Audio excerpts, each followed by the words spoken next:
How's it going, folks? Welcome to another fun at-home table read. Tonight, we are jumping into another unmade script, this time for Suicide Squad, pre-Jared Leto. We're not getting into that ever, I don't think. But I'm very excited to get into this one. It's written by Justin Marks, who actually did another script for a reading we did, Green Arrow, Escape from Supermax. So it's kind of fun bringing his scripts back. But I'm excited to get into this one. So let's start introducing ourselves.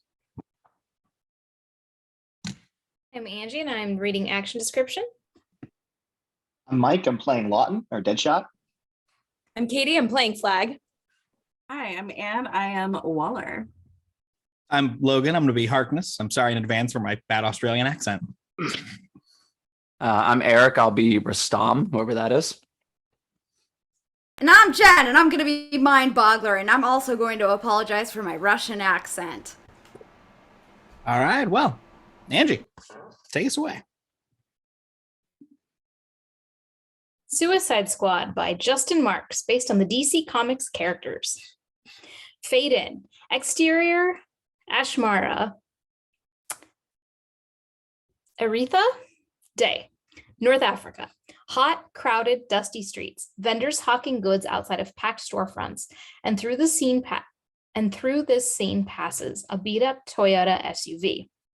Interior Toyota SUV moving. Day. Cruising at a brisk, bumpy speed. A taxi carrying 3 passengers, not from around here. In the front, a burly man with a bushy beard, Manticore, 30s. In the back, Ravan, 30s.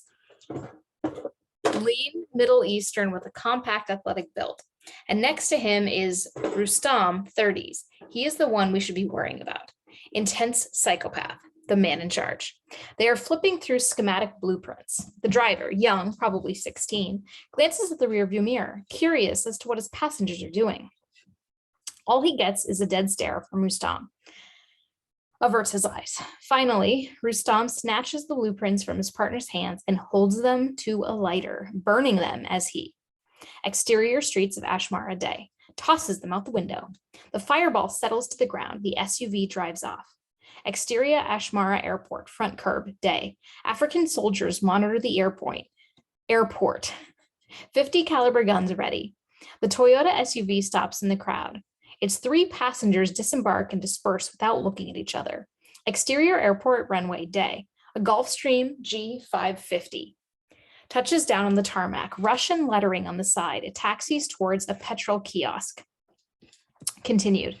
Mechanics run to the plane and begin refueling. The door cranks open and 2 agents get out, surveying the rundown airport with hawk-like precision. Interior Gulfstream G550 continuous. A nervous courier waits inside. Get fast. On the courier's wrist is a handcuff attached to a steel briefcase. Whatever this guy is carrying is important. Interior Ashmara Airport, security, day. Manticore strides to the military guarded checkpoint, puts his duffel bag through the scanner. Ahead of him, a view of the tarmac and the Gulfstream. Manticore flips open his cell phone and sends a text message. Interior baggage claim, day. Ravan receives the message and proceeds to security. Interior gift shop, day.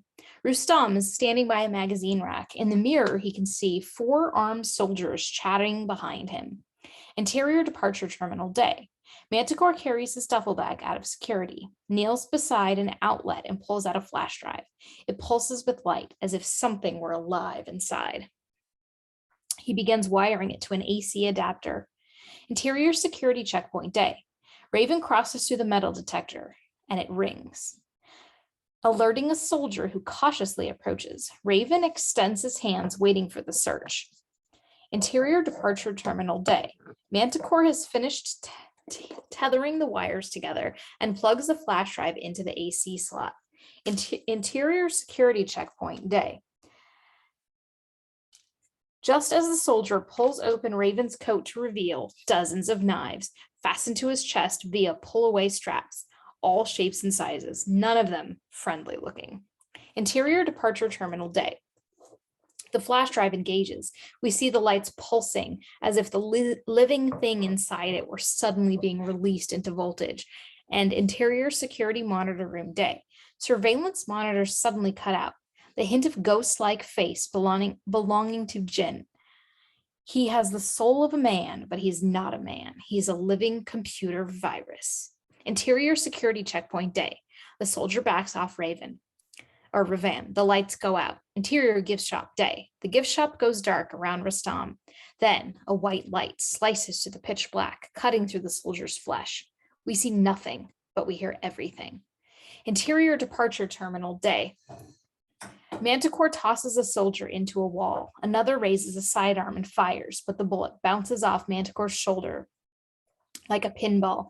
He kneels to the ground, raises his fists, and slams him down with incredible superhuman force, like nothing we've ever seen. The tiled floor cracks open like an earthquake, sending a fissure toward the terrified soldiers and tossing them aside. Interior security monitor room day. Monitors explode around technicians. We can make out the hazy image of Djinn bouncing across the screens. Exterior airport runway day. One of the Russian agents hears the sound of gunfire. Of gunfire. He tosses his cigarettes and bounces back to the plane. Interior departure terminal day. Ravan meets Manticore in the center of the terminal. More soldiers are rushing in, surrounding them. Weapons poised. Ravan reaches for his knives, and now we see where his talents lie. He is an expert at throwing weapons, juggling them, slicing down the half dozen guards like they were made of paper. Speed plus perfect accuracy. Interior security checkpoint day. Pandemonium. Civilians are fleeing the scene. Rustam is the only one walking in, stepping over injured soldiers, passing a scared family, making his way calmly, inevitably, towards the departure terminal. And the bastard is whistling. Exterior airport runway day. The Gulfstream begins to taxi down the runway. Interior Gulfstream G550 day. The courier leans over the pilot's shoulder. Get this plane off the ground. Interior departure terminal day. Manticore effortlessly knocks out a support post, causing the ceiling to collapse on top of several soldiers. Ravan watches a soldier flee. He tosses a knife that bounces off a wall, twisting around a corner and hitting the soldier in the back. And Rustam continues whistling as he strides past. In front of him are security locked doors leading to the tarmac. We see the keypad's lights swelling. Djinn is coursing through the electronics, and the doors unlock just as Rustam pushes outside. Exterior airport runway day. The Gulfstream reaches the edge of the runway, enough room for takeoff. It turns and centers. Interior Gulfstream 550 day. The pilot angles the accelerators. They begin to move. And then he sees something, or someone, walking into the middle of the runway. What is he doing? Exterior airport runway day. Rustam stares at the massive plane as it barrels toward him, indifferent to the danger, still whistling, in fact. He extends his right hand and snaps his fingers as a blazing light-based scimitar suddenly stretches from his fingertips. White hot, able to slice through anything it touches. We saw a glimpse of it at the gift shop. The Gulfstream bears down on him. Rustam ducks to one knee, swinging the scimitar in a wide circle and cutting off the plane's landing gear, causing a chain reaction, a rapid destabilization, the front of the plane suddenly smashing to the ground, gliding along the concrete at a high velocity, and then cartwheeling in 1,000 pieces. Finally, the fuel tank catches fire and the plane explodes. Interior departure terminal day. Windows blown in, pushing the last soldiers to the ground. Manticore returns to the AC outlet, waiting to see the red light turn green, indicating Djinn has returned to the flash drive. He removes the disk. Exterior airport runway day. Rustam strides to the flaming wreckage. The scimitar disappears from his hand. He hovers over the steel briefcase, lying unharmed on the ground. The courier it once was attached to has been incinerated, but Rustam is more fixated on the surrounding flames. Manticore and Ravan approach from behind him.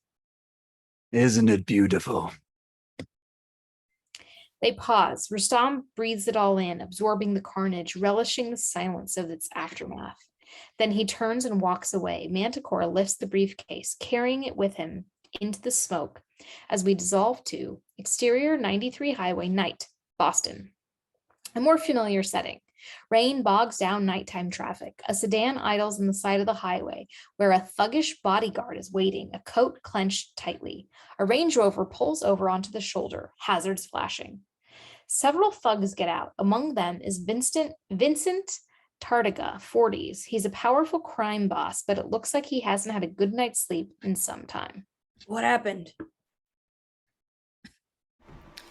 This guy shows up, takes out 3 guards at the booth. Then he just lies down and asks for you. And you sure it's him? Well, he had this on him. Bodyguard opens the trunk to reveal a dozen pistols off the thugs' frightened faces. Interior sedan night. Tartaga moves in beside the driver. Drive. They start to go.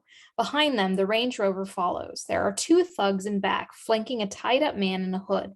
Bound in a makeshift straitjacket, his arms fastened against his chest, Tartaga nods, and they pull off the hood to reveal Floyd Lawton, late 30s, the hero of our story. But for reasons we're about to understand, he's not exactly your textbook hero. On the streets, they call him Deadshot. Hey, Tartaga, you're a hard man to find. I haven't slept in 4 days. You know that, you son of a bitch? Not on account of me, I hope. What are they paying you to kill me? Full freight. Hey, you don't think I could double that? Get you to come Instead over. of coming after you, I don't think that's going to work out. Why not?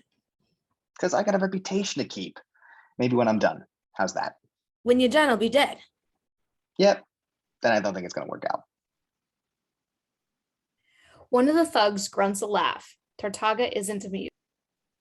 You're some piece of work, Deadshot.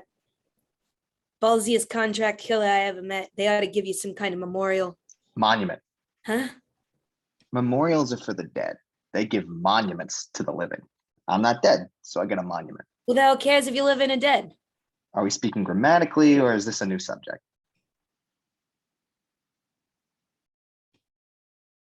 Another laugh from one of the thugs. Meanwhile, this whole time, Lawton has been discreetly flexing his fingers. I bet you enjoy this, don't you? These jobs make your life worth living. Because in spite of the fact that you're just another bottom feeder when you're killing, you're actually on top. Ain't that right?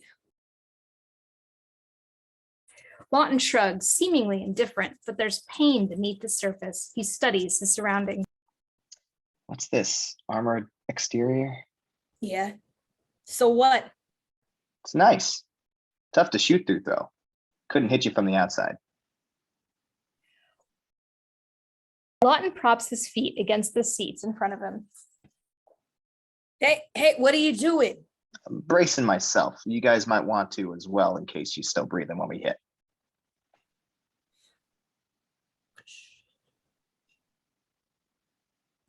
Sorry, I lost my page. And before they can figure it out, 2 holes suddenly pop through Lawton's straitjacket, bullets whizzing out of nowhere, hitting the armored sides of the car, bouncing around at impossible angles, and killing all 4 men in the car. Lawton pulls back on the torn straitjacket to reveal 2 wrist-mounted pistol barrels, homemade, his specialty, just small enough to evade detection, just powerful enough to be as deadly as hell. Tartaga is dead, and the driver is now slumped on the dashboard, which means this car is out of control. Exterior Charles River Bridge, night. The sedan veers right and goes over the bridge, plummeting 40 feet and sinking rapidly into the river. Exterior underwater night. Water floods in through the broken windows of the sedan. Lawton effortlessly frees himself out of the straitjacket, pulling himself past the corpses and swimming out. Exterior Charles River Bridge, night. The Range Rover screeches to a halt and the other bodyguards run out, staring dumbfounded when suddenly, whoop, whoop, bullets start flying from underwater. Exterior underwater, night. Lawton's feet are propped against the hood of the car. He's firing upwards via his high-powered arm pistols, small cannons able to penetrate the concentrated medium. Through his point of view, vague, murky forms from the bodyguards on top of the bridge. Impossible.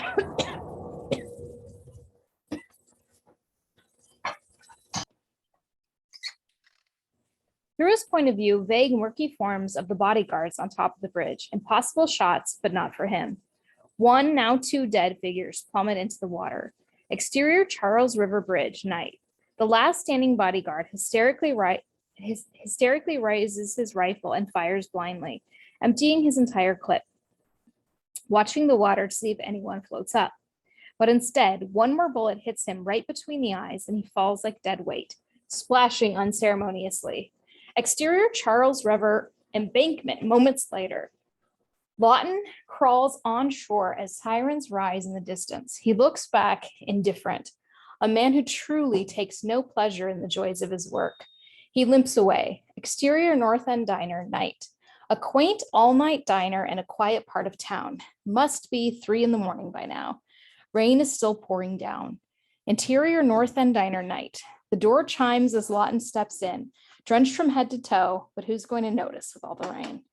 Not many customers in here, a few lowlifes in various corners, a TV playing news in the background. Lawton sits at an empty counter, reaches into his pocket for a pack of cigarettes, pulls them out. Waterlogged. So much for cigarettes. He sighs wearily. From the kitchen, the waitress emerges. Zoe, 18. College girl. Youthful optimism only a college girl could have. Hey, stranger. And when Lawton sees her, he brightens. It's not romance. This relationship is far more complex. How you doing, Zoe? Yeah, my shift's done. I was about to hang it up. Well, what do you say? 1 cup? Why not? She grins, pours the coffee.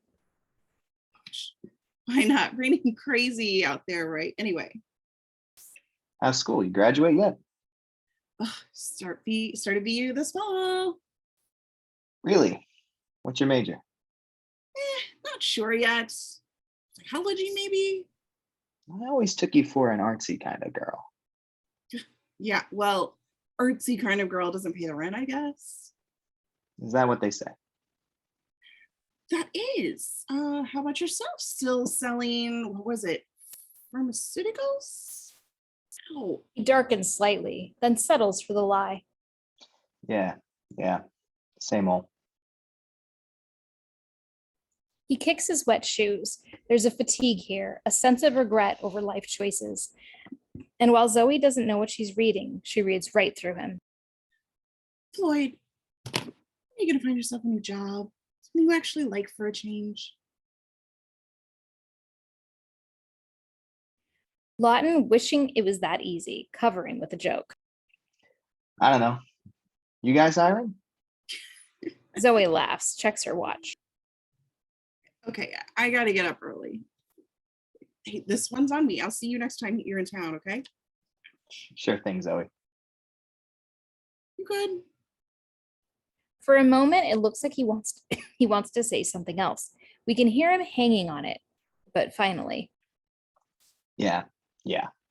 I'm good. Go. Take care of yourself. She removes her apron, dangling it from the door. Hey, and I mean it, Floyd. There's happiness and a good job. You don't like the one you got? Get another. Get another. I like that. She leaves, and his grin fades. On TV, a pundit is arguing with the camera. So, that's exactly what's wrong with this country. We've got dangerous enemies at home and abroad, and we're less prepared to deal with them than ever before. Lawton reaches into a pocket and pulls out a dry envelope, recently collected, stacks of $100 bills. What I'm saying is, these days, our greatest enemy is ourselves. He slips 5 bills into Zoe's apron, and he's about to move for the door. Do you think he's right? A woman is sitting in a corner booth. Tough, no nonsense. She's eating an impossibly large omelet. This is Amanda Waller. Black. Are we all just on our own worst enemies? You asking me? You are Floyd Lawton, aren't you? Lawton hesitates, on alert. Lady, all due respect, but what is it to you who I am? Yeah, relax, Deadshot. Have a seat. His eyes dart back to the kitchen. Hey, she's gone. Heard her out back. It's just us now. He reluctantly sits in the booth. Waller eats. Can't get breakfast like this anywhere else in Boston. It's what they call local flavor. Lady, what are you selling? Okay, first of all, my name is not Lady. All right, it's Amanda Waller. I work for the United States government. You might have heard of us. It's unclear whether she's kidding, so she leans in with a folder in her hand, an intelligence briefing on him. Situations come up and we need your help. You're a man of unique talents that are hard to find. You do what you primarily do because you are very good at what you do. Some might call you a criminal, but you and I come from a place that is less concerned with that distinction. I believe that a bad man under the right circumstances can do good things. Do you believe that, Deadshot? Miss Waller, if I ever did what you think I've done, I assure you they all had it coming. He stands and wipes his hands. Plus, I'm out of your price range, so there's nothing to talk about. Who said I was offering you a price? Lawton doesn't like her tone. He glances around, starts to notice other things he doesn't like. The lowlifes in the opposite corner, a bum on the outside stoop. They're not set dressing. They're agents looking his way. You're being renditioned. Afraid I can't give you much choice in the matter. Good luck. I've shot my way out of worse rooms than this. Oh, I don't doubt you have, but your aim isn't as sharp tonight, is it?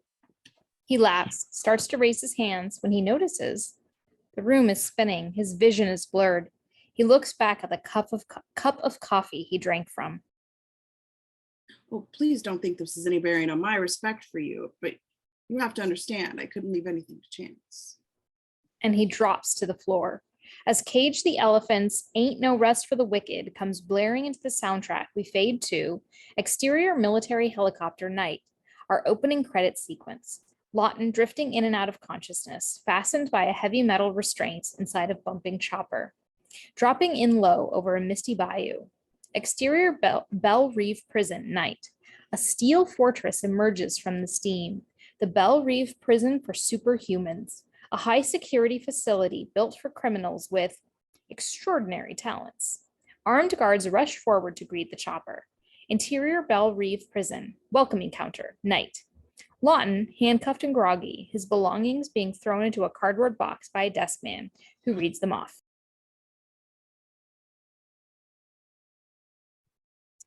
Five fraudulent passports, 60 cents loose change, 1 pack of sold cigarettes, and... He curiously lifts the wrist-mounted gun rig. I want those back when I get out. Interior Belle Reve prison, rinse down night. Lawton is thrown into a cold linoleum floor in his skivvies. A sergeant and his number 2 stand over him with a fire hose. Hey, Deadshot. Welcome to the shit. They turn on the hose and Lawton is blown back as we freeze frame and finally slam our title card. Suicide Squad. Interior Belle Reve prison, private quarters night. Passing over framed photographs on a steel desk, a green beret unit, several dog tags dangling from a lamp, and the finely tuned body of Captain Rick Flagg, 30s, doing pull-ups in the doorframe, a born soldier, never known anything else, raw order, raw discipline, perfect. Unlike Lawton, this guy is your textbook hero. Waller enters, tosses a folder on his desk.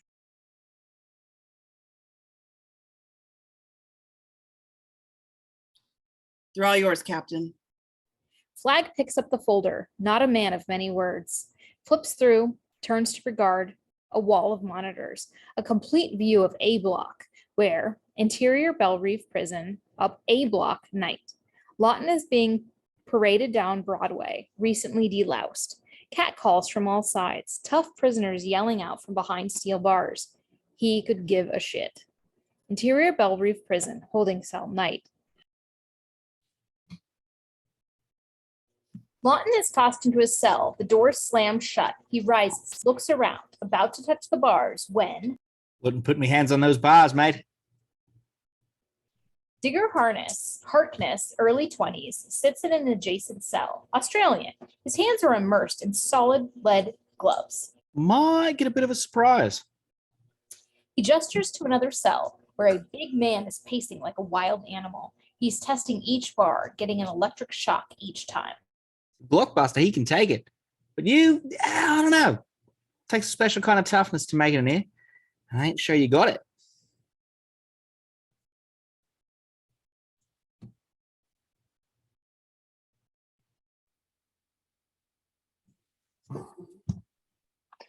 Belrive. Thought this place was just a rumor. Sure, a rumor. Like you ain't really here. We're not really talking. Another prisoner calls out from his cell. Wouldn't that be the day, Harkness? Yeah. Lawton scans his surroundings. Doesn't make sense throwing me in here. I didn't get a trial. Yeah. Well, does what she wants. She wouldn't care about superhuman scum like you and me. And won't she care about Blockbuster over there? Or Mirror Master, or the guy in cell block D shoots lasers out of his ass, Harkness, would you shut up? He spins toward the rest of the annoyed prisoners. Hey, I'm talking to the new guy. You see that? See how I'm talking?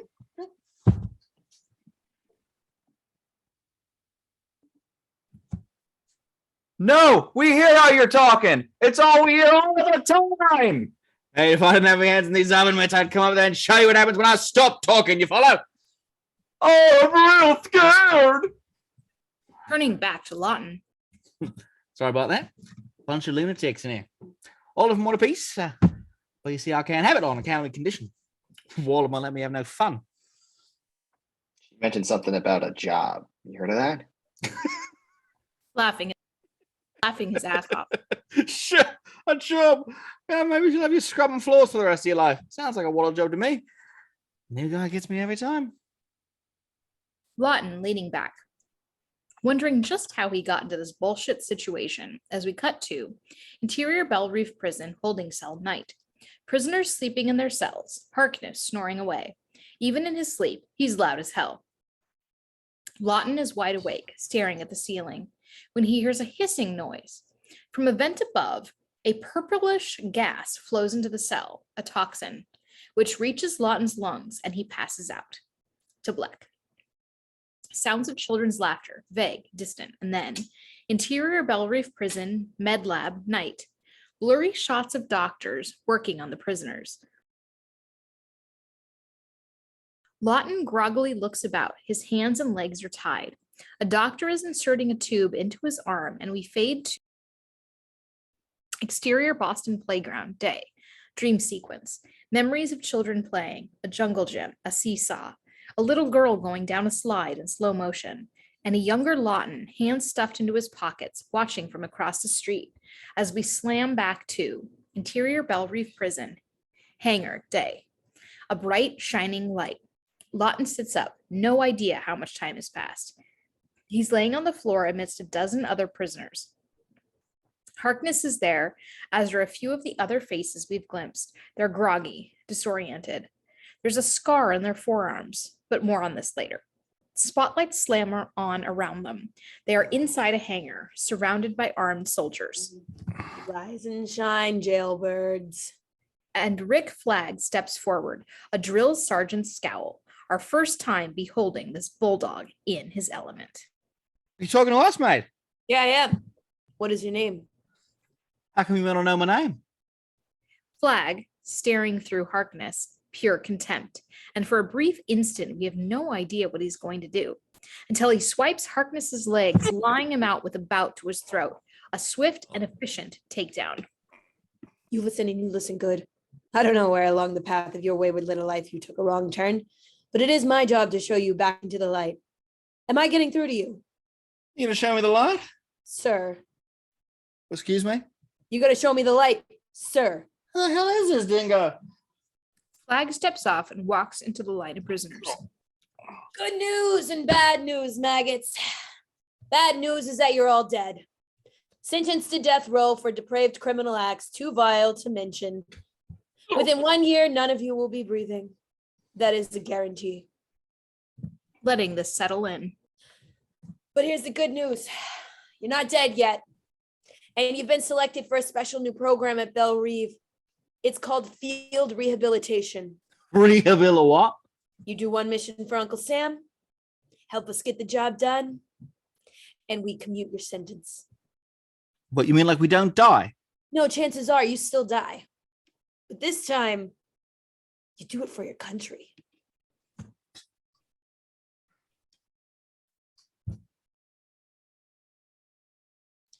Translation, you are not expected to survive this mission. Those who do, hoorah, you just downgraded to a life sentence. He's joking, right? I wish you were, Mr. Harkness. Waller comes in from the back of the room. Unfortunately, we need your help. She strides toward a projection screen against the wall. So you've already met Captain Flag. He's a decorated combat veteran, one of our best. We're lucky to have him. Thank you, Captain. I'll take it from here. She cycles through images on the screen, brings up a shot of Rustam, a security photo taken from the airport. Allow me to introduce you to Rustam. He's a superhuman type A. Gestures with his right hand and a flaming scimitar materializes, cuts through any metal. Very dangerous. 2 more images flash up behind her, Manticore and Ravan. His known associates. The one on the left is Ravan, expert with knives. Big boy is Manticore. Came up out of Latvia. Flashing through old classified documents. Together, they are the last surviving members of the Onslaught. Superhuman terrorist cell dates back to the Cold War. Used to be they fought for the Soviets, but recently that's changed. She flips to a new image. 48 hours ago, they walked into a military guarded airport in Eritrea. It took them 5 minutes to do this. Shots of carnage, the wreckage of the Gulf Stream. Our intelligence indicates that they're preparing to attack an American soil. There's some bad blood in the spy game, and it looks like they're settling old scores.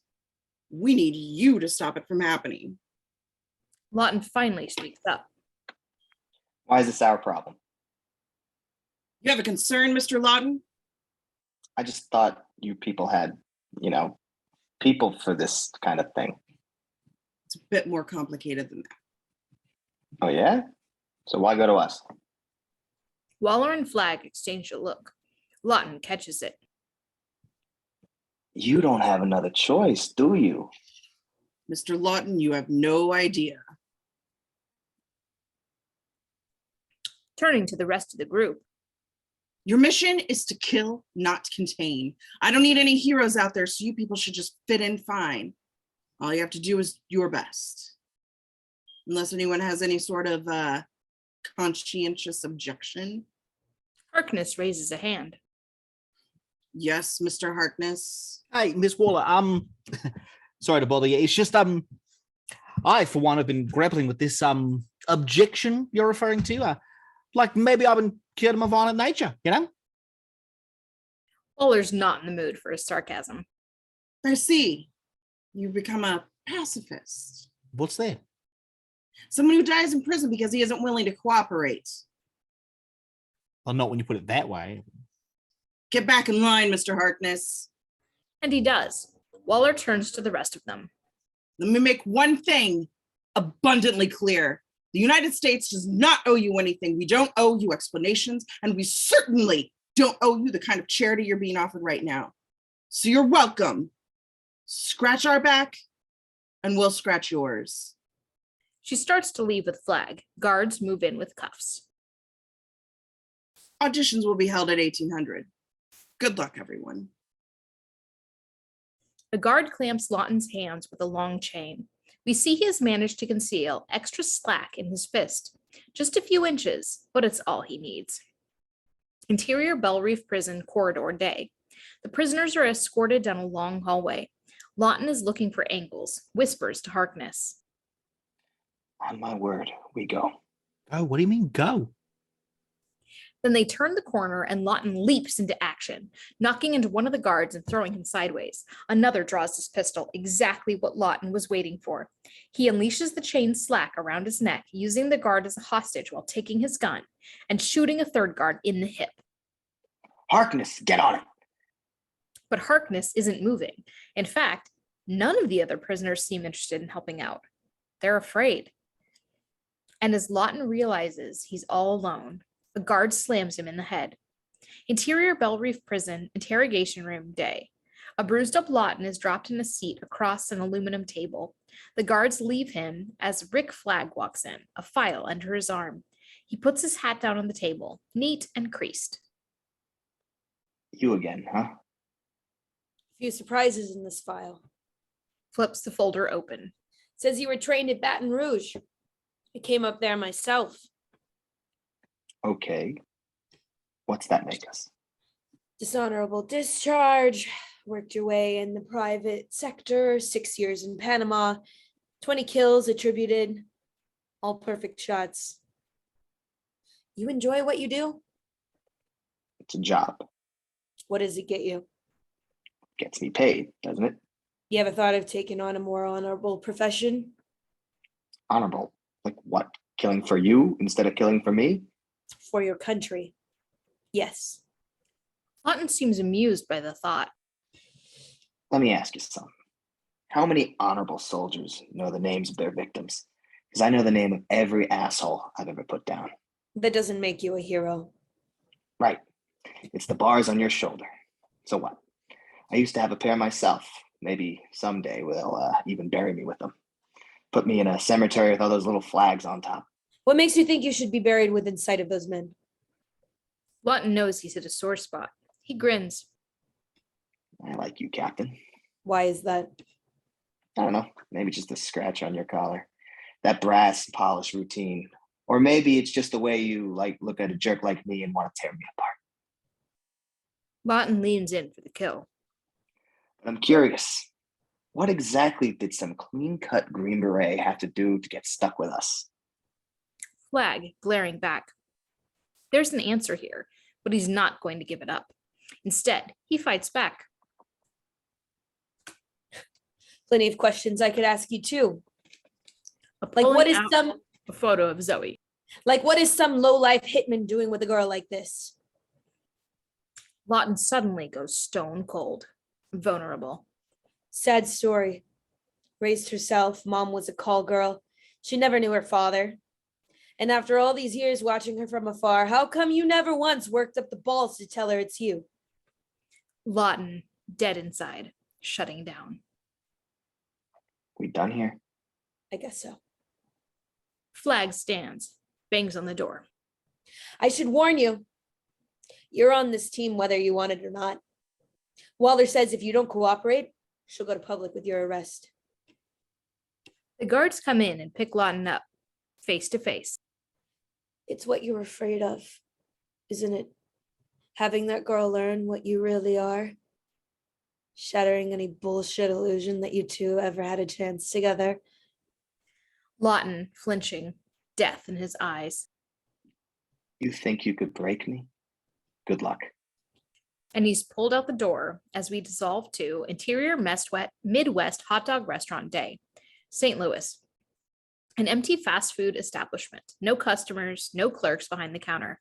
Just one man eating alone at a table. We'll call him Cosgrove, 60s. Graying but bullish. Good old boy. He walks with a limp, a cane at his side. But who exactly he is will remain a mystery for now. A bodyguard opens the door, escorting inside an Army Major 40s, dressed in casual blues. Come on in, Major. He sits, a visible discomfort with their surroundings. Hot dog. I'm all right, thank you. Best one I tasted this out of Pittsburgh. Won't give it the East Coast, but Missouri? Sure. Cosgrove wipes his mouth. How'd it go in Africa? Very well, sir. Our boys take care of a little recovery mission. They did. There's only one problem. The major passes across a classified file. It's Amanda Waller again. This lady just doesn't know how to give it up, does she? Well, we denied her funds and special forces request, but now she's found another way to pull a response team together. Cosgrove reading. Criminals. Superhuman criminals. He snaps the file shut, slides it back dismissively. I don't need to remind you that we are not in the business of loose ends, Major. How should we handle it? Let our boys know they're coming. They can clean up on their own. The major nods, gets up to leave. The Major, I don't want to hear this woman's name again. If she continues to pry in our affairs, we're going to have to take her out of the woodshed. The major nods, steps out. Cosgrove's face unsmiling as he stares outside. Interior Moscow Tavern, night. Moscow. A remote Russian bar, dreary and snow outside. 2 elderly drunks stumble out. Behind them, 3 patrons keep a low profile. Ravan by the window, Manticore near the fireplace, and Rustam at the bar. His eyes are a distant void. Manticore pulls out the stolen briefcase, wires its keypad to a laptop computer, and boots it up. Djinn appears on the screen. He passes through the wire and unlocks the keypad. The briefcase flips open. Rustam comes over, sorts through the classified folders, digs something important, a schedule. Here. Djinn appears on the computer screen, smiling eagerly. There will be hell to pay tomorrow, won't there, brothers? Ravan and Manticore grin, but Rustam isn't smiling. Something is on his mind. And with the rising anger, he suddenly picks up Djinn's laptop and tosses it into the fireplace. We hear Djinn digitally as the flames extinguish his life. Manticore and Raven don't know how to react until Rustam reaches into his coat pocket, explaining. Our contact sent this. It went out over American wire. A photograph, the same security camera image that Waller showed the prisoners, and Ravan understands. Fool. You missed the camera. Rustam slams the briefcase, not one to dwell on mistakes. We go tomorrow. But the Russians will know we're coming. Maybe the Americans too. It doesn't matter. Rustam raises a glass of whiskey off the table. Tonight, we drink to fallen friends. He shotguns the whiskey. And tomorrow, we kill for them. Interior holding cell, night. Lawton breathing in a confined dark space. Pinholes of light illuminating the sweat on his brow. We can hear sounds of a fight going on outside as a terrified prisoner is slammed against his cage. Tattooed white supremacist. He doesn't look so tough right now. Interior Bell Reef prison hangar, night. Because he's having his ass handed to him by Blockbuster 30s, the impossibly big man we glimpsed earlier. Tossing this tough guy from one side of the room to the other, like it's just another day in the office. He's about to snap his opponent's neck when... Thank you, Blockbuster. Waller and Flag are sitting at a table across the hangar. A stack of folders are spread out between them.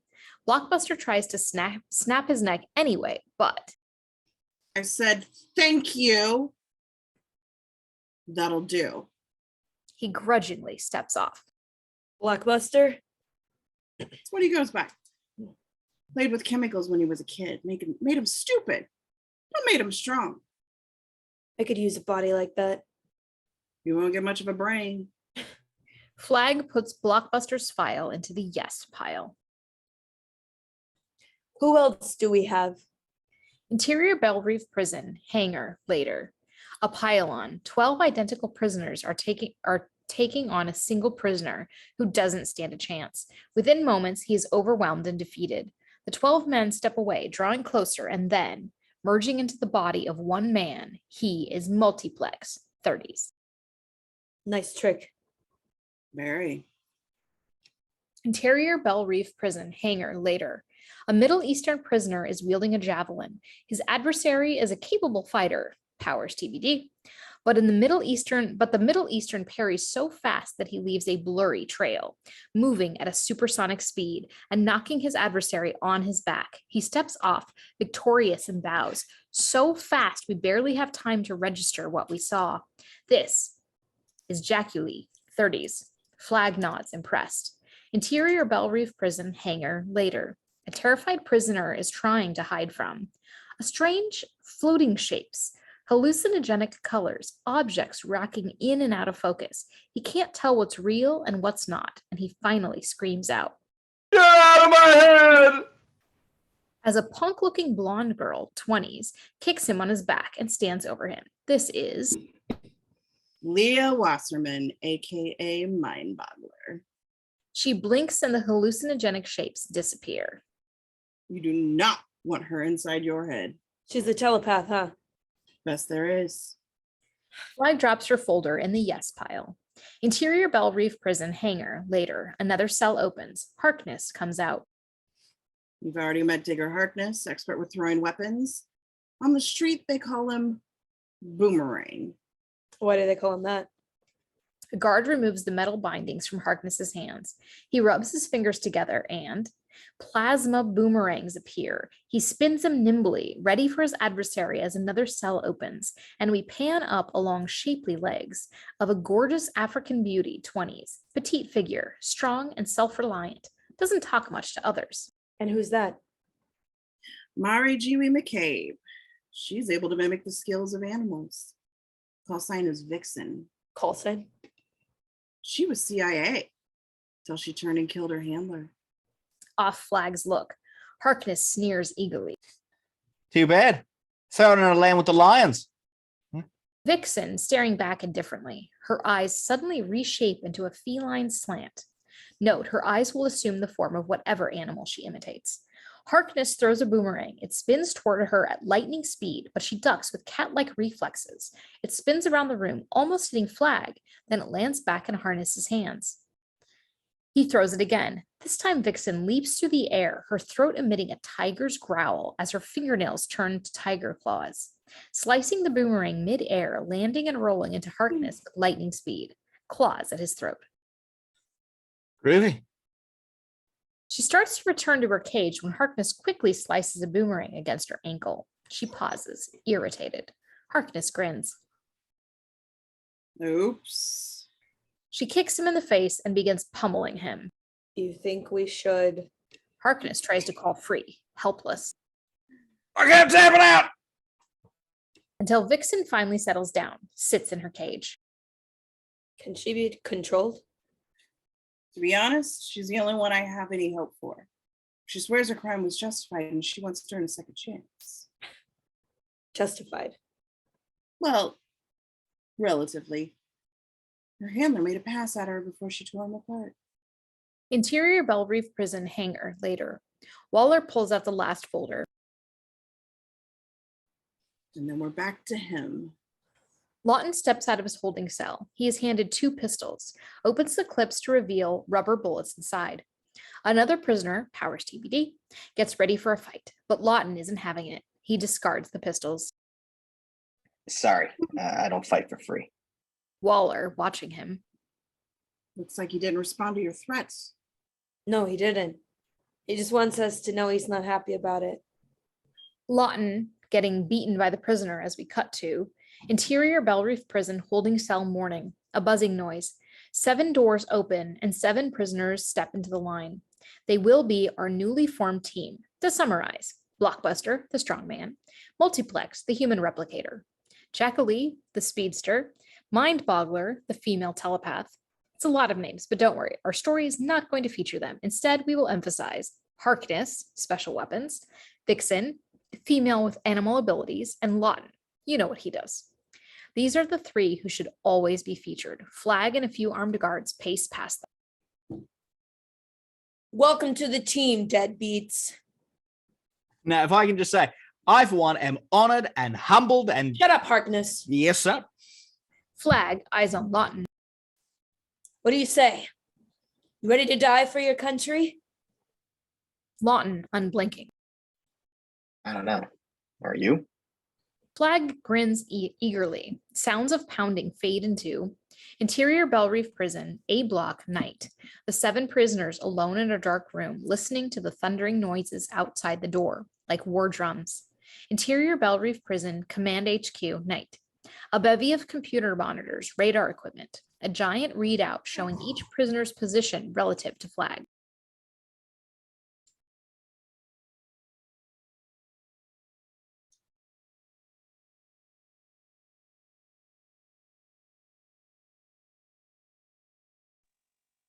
I muted. Sorry.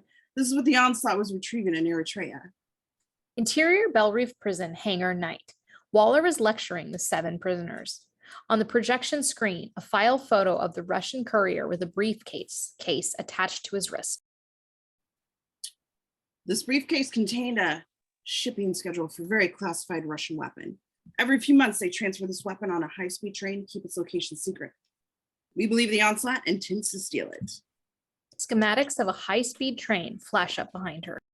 What kind of weapon we talking about? Like some kind of nuke? That is above your pay grade. Now hold on, we deserve to know. No, you don't need to deserve anything, Mr. Lawton. You are here to terminate your targets. That is all. Captain Flag. Flag steps forward, raising his arm. Yeah. One more thing. Everyone look down at your left forearms. Lawton observes a scar along the inside of his wrist. While you were sleeping the other night, we took the liberty of inserting a failsafe. It is a PED, a personal explosive device. If any of you get any ideas on this mission, like giving me an untimely death or running more than 200 yards away from me, this device can automatically detonate an ounce of C4 surgically implanted inside of you. Flag lifts his wristwatch, an automated detonator. Or, I can just detonate it myself. Either way, take my word for it. There would be little of you left to clean up.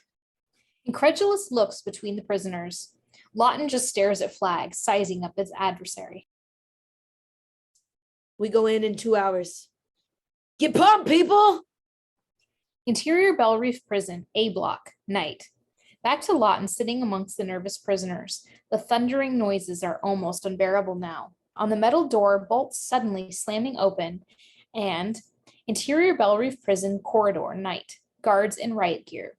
Beat down on the prisoners as they run in line, a brutal send-off. Whooping and hollering, shit-eating grins on their faces. Nobody's gonna miss these deadbeats. One-way ticket just got punched. Exterior Bell Reef Prison landing strip, night. Emerging on a tarmac where a giant Lockheed C-5 Galaxy airplane waits. It's taken some damage over the years, labeled the SS-1. They barely have time to gape in wonder at what they're hauled into the rear cargo bay. Duffel bags are thrust into each of their arms. Interior SS-1 passenger bay, night. Being forced into individual seats, bars slammed down over their chests, locked in good and tight. Chin up, mate. I'm never going to die today. We got the best in the rogues gallery right here. I was telling about the time I lifted the Keystone Reserve, yeah? Last great job I ever pulled. I was in the green neck deep. That's not how I heard it. Mindboggler picks at her nails in the corner. Ran into that friend of yours. What's his name? Lenny Snart? Way he tells it, you got yourself trapped in the same safe that you were trying to rob.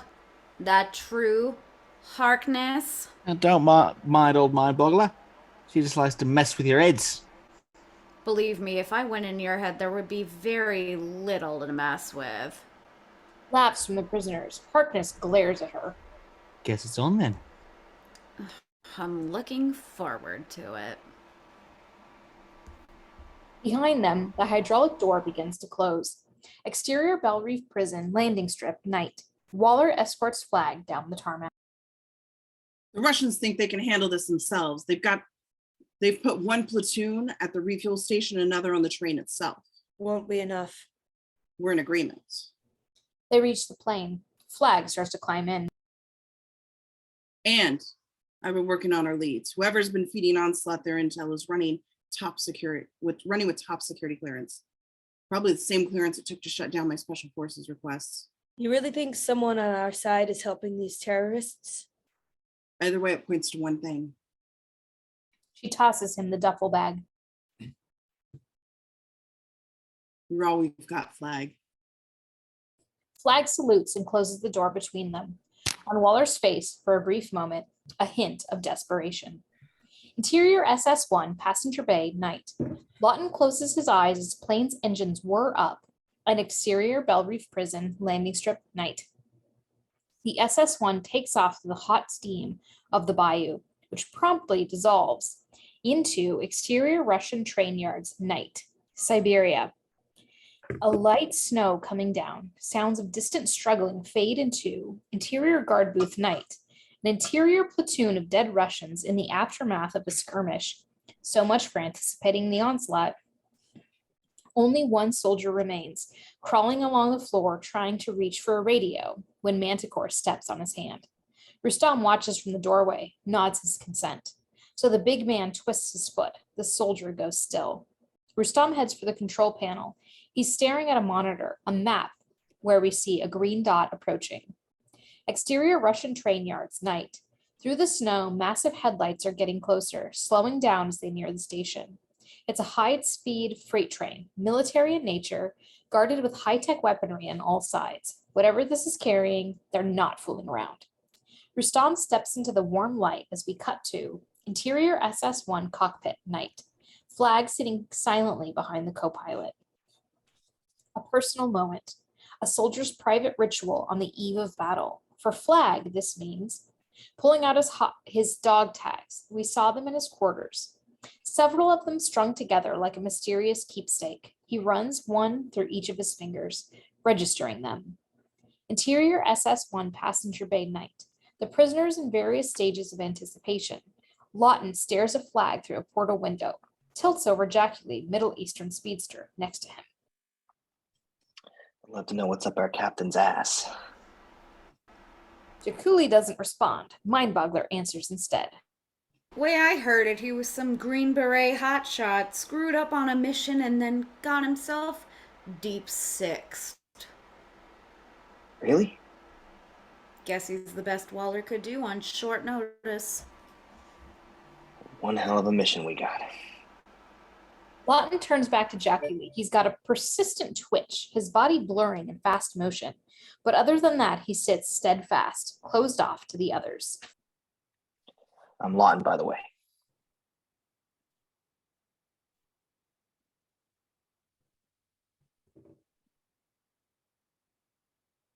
Jaculi.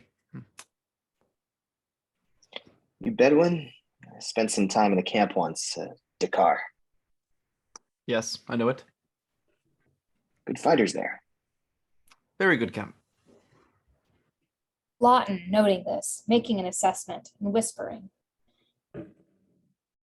Look, I don't know if you intend on dying today. If things go south with this captain, are you with me?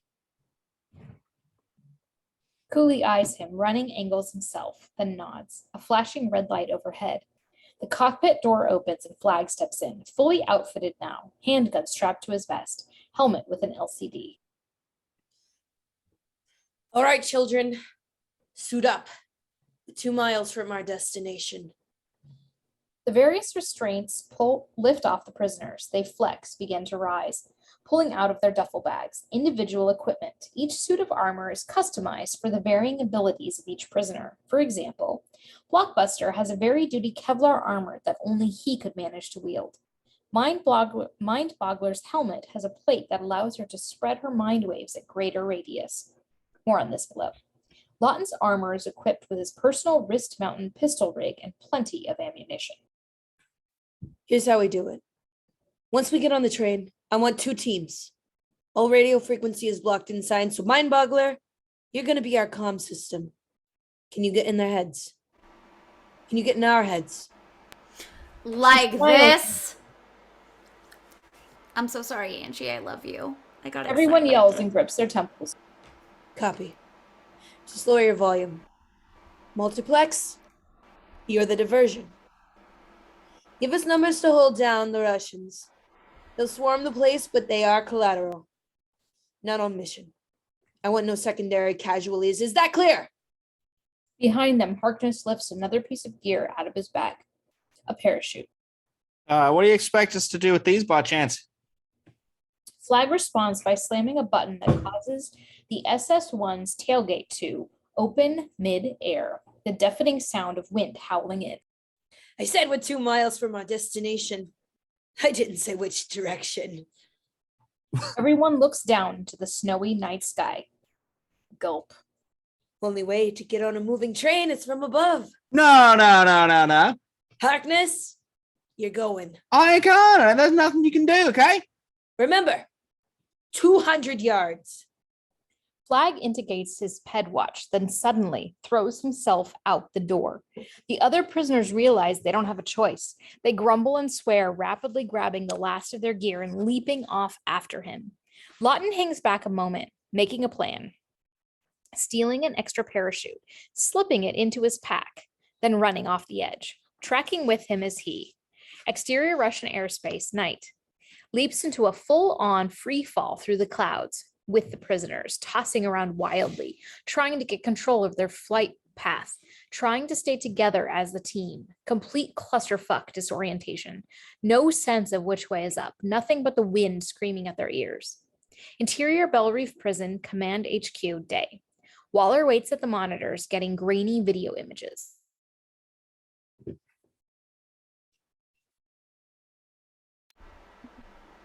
Oh, well, they're in the air, Miss Waller. Exterior Russian airspace, night. Flag up ahead, using the LCD display over his visor. A GPS marker shows what we can't see, the train below. Then a warning light flashes. Lawton, in his own free fall, hears a rumbling noise. He cocks his head towards the clouds. A shape is lurking nearby. A big shape, sparking with lights, and then 3 unmanned aerial drones burst into view, decked out with heavy weaponry, their automated eyes locking in on the intruders and launching tracer fire. Interior Bell Reef Prison, Command HQ, day. The screens are lighting up. Incoming! Russian drones, they're escorting the train. She leans over a microphone. Captain, you have permission to engage. Exterior Russian airspace, night. Like Flag needed permission. He's already on defense. Lawton twists his body narrowly avoids one drone. A shot from another drone soars past multiplex and grazes Blockbuster's armor. The big man grunts indifferently, waits for the craft to fly by, and smashes off the wing. The drone spirals dead in the clouds. One down. Jaculi sees he's got another drone on his tail. He sways to avoid the path of the bullets. His body is a blur in the clouds, a work of art, but he can't lose the craft. So he does the next best thing. Sees Harkness nearby, cuts left and crosses paths with him, flashing a grin as he moves off, and now the drone is locked in on Harkness, who gasps incredulously. Not nearly as fast. The drone switches to missiles, fires. Harkness does what Harkness does best. From his hands, 2 plasma boomerangs appear. He tosses them towards the missile, their paths arcing and slicing and triggering a thundering explosion. But the drone persists, flying through the fire. Harkness appears to be out of luck until Vixen cuts in, landing at the back of the drone and ripping out its circuit board. The drone spins in circles, short-circuited and losing control. Its guns fire blindly and hits the 3rd drone, which explodes in the sky right next to Lawton. 2 down. Vixen quickly cuts the remainder of the cords and causes her drone to power down. It plummets out of the sky, and that makes 3. She stretches her arm, eyes changing into the shape of a falcon's as she glides past her amazed teammates. Exterior Russian mountains, night. The high-speed train makes its way through the pass. Interior high-speed train, radar room, night. Alarm bells ringing. Russian soldiers yelling at each other as they hand out weapons. They know they've got incoming. The lead soldier rushes to a door, and when it opens, Manticore is standing there. The onslaught has arrived. They're here. Manticore grabs the rifle out of the soldier's hands and swats him down with it. The others open fire, but he just takes the bullets. Nothing seems to harm him. Once their clips are out, he steps aside to reveal Ravan, who unleashes his knives. Within moments, all guards are down. Ravan cuts open an exhaust vent and begins wiring a C4 pack to the hydraulics, attaches it to a remote detonator. Exterior Russian mountains, night. Flag sights the train darting in and out of the mountains. He points towards it, indicating that's where they're all headed. But Lawton points towards something else, a tunnel, which the train is about to head into. Time is short. Flag cuts his path to drive faster. Lawton and the others follow, rapidly approaching the train. At minimum altitude, their parachutes automatically deploy. Flag buys himself a soft landing and slides across the roof, releasing his chute just in time to grab hold. Chaos as the rest of the team slams down behind him. Lawton is the last one. He doesn't have much time.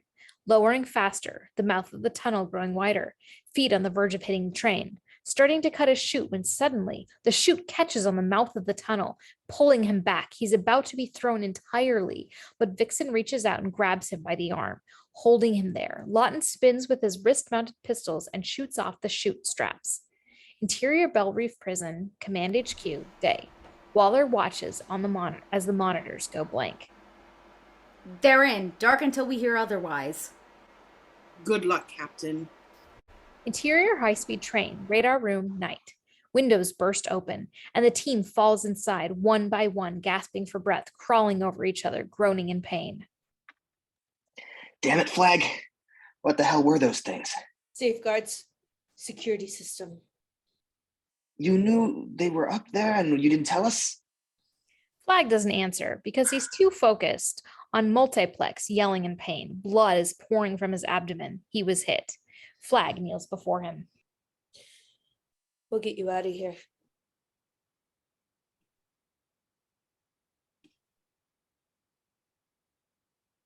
Yeah, get him out. Come on, Flag. What's he going to do? Bleed on him? Flag tries to apply pressure to the wound, but to no avail. Harkness is right. We drag him along, he'll get us all killed. Thank you, Lawton. When I want your advice, I'll ask for it.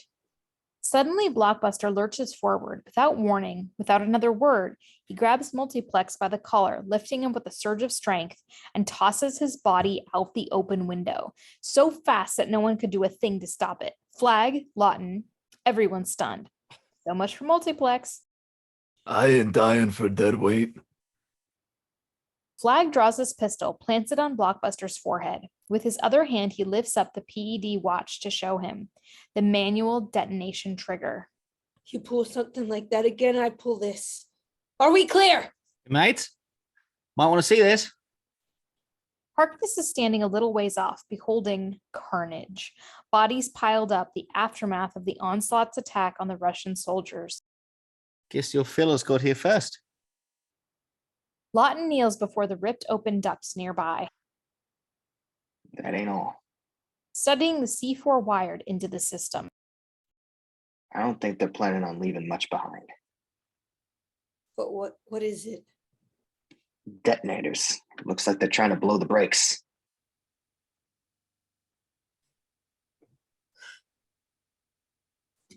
Flag cuts the detonator, then rises to his feet. Okay. We're short on time, and we're short of man. Harkness, Mindboggler, Vixen. You take the lower deck. We'll go up top. Remove any explosives you find. Shooting Blockbuster one last look as he storms out. And no more surprises. Lawton waits until Flag is left, brings Jaculi closer and passes him one of his pistols. You know how to use one of these? Jaculi nods, discreetly takes the gun. Interior high-speed train, cargo bay, night. Russian soldiers are frantically regrouping inside a space stacked with shipping crates. The last soldier retreats and slams into the titanium door when suddenly a blazing scimitar thrusts the door behind him. The soldier drops, stabbed in the back, revealing in the passageway Rustam, who snaps his fingers and the scimitar recedes. The soldiers are too afraid to fire a shot. Some of them drop their weapons and go to their knees. Manticore lifts one by the throat. The soldier already knows what they're here for. With a shaking hand, he points to a shipping container, marked hazardous materials. Interior high-speed train, upper deck, night. Lawton, Flag, Blockbuster, and Jaculi push through a door into the passenger car where 2 Russian soldiers have their rifles trained. Put the weapons down. I got these guys. Nobody shoots anyone. What is the point of a talent if you can't use it? The moment escalating until one of the Russians finally discharges his rifle and time slows down, allowing us to see combat the way Lawton sees combat. Tracking with the bullet as it hurtles toward Lawton, who reflexively shoots, hitting the bullet mid-air and causing it to deflect into the soldier's own leg. The soldier goes down, but that's not all. The round passes through his leg, now significantly damaged, but still moving. It ricochets off the wall behind him, losing velocity until Lawton fires another bullet, changing the round's path, diverting it to the arm of the second soldier who goes down. We slam back to real time on the bodies, writhing on the floor, disarmed. Flag looks at Lawton, deadpan. What? What was his bullet? Interior high-speed train, shipping container, night. A vacuum-sealed door rolls open. The inside of the container is freezing cold, kept at an absurdly low temperature for reasons we're about to understand. As Rustam enters, shines a light around. What could be inside? A chemical weapon? A bomb? An EMP? Or a frail old man? A prisoner, wrinkles cutting through his face like scars, not shivering. In fact, flakes of ice melt as soon as they hit his shoulders because he emits an energy field. His name is Fallout, 60s. And believe me, you don't want to see what he can do. Pale eyes rising.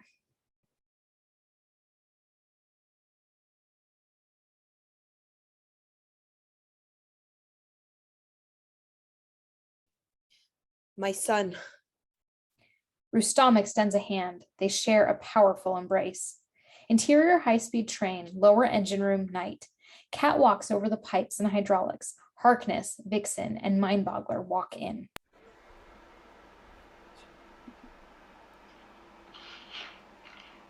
Flag, we're in the engine room.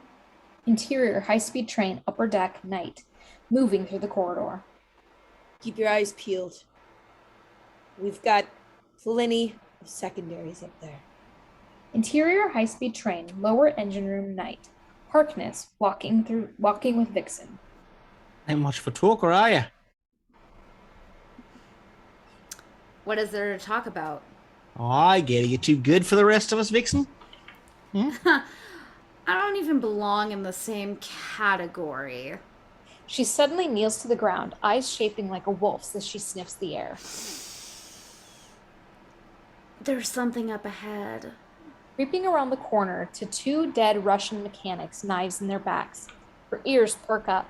She points to Mindboggler and Harkness in two different directions. They follow a noise that grows louder. To Ravan, wiring more C4 charges into the gears.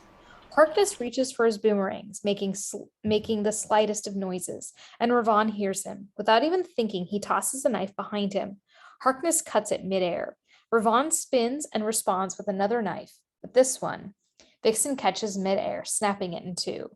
Ravan sprints for the exit just as Harkness moves in. Ravan ducks down, drawing a knife and sliding towards him, and they engage in single combat. Harkness parrying with serrated boomerangs. Ravan with two fast-moving switchblades. In the end, Ravan is faster, shoving Harkness to the ground, foot planted on his chest and about to bring down his blade. When a screaming noise fills Ravan's head, he stumbles back. Mindboggler comes to him with her telepathy in full effect. His vision blurs, shapes rack in and out of focus, hallucinating. He has no other choice but to stab a knife into a nearby piston, causing a burst of steam that momentarily blinds everyone. And when it clears, Ravan is gone. You know, it's an insult to steal a man's kill, right?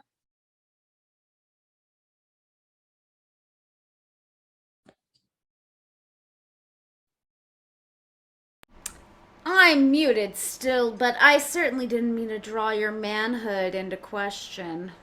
Harkness glares at her as she pushes past. Vixen kneels before the C4 charge and rips the line. Interior high-speed train, cargo bay, night. Lawton and Flag enter, guns drawn. Jaculi and Blockbuster are close behind. They step over dead bodies, staring at the gaping mouth of the shipping container marked hazardous, now empty. That can't be good.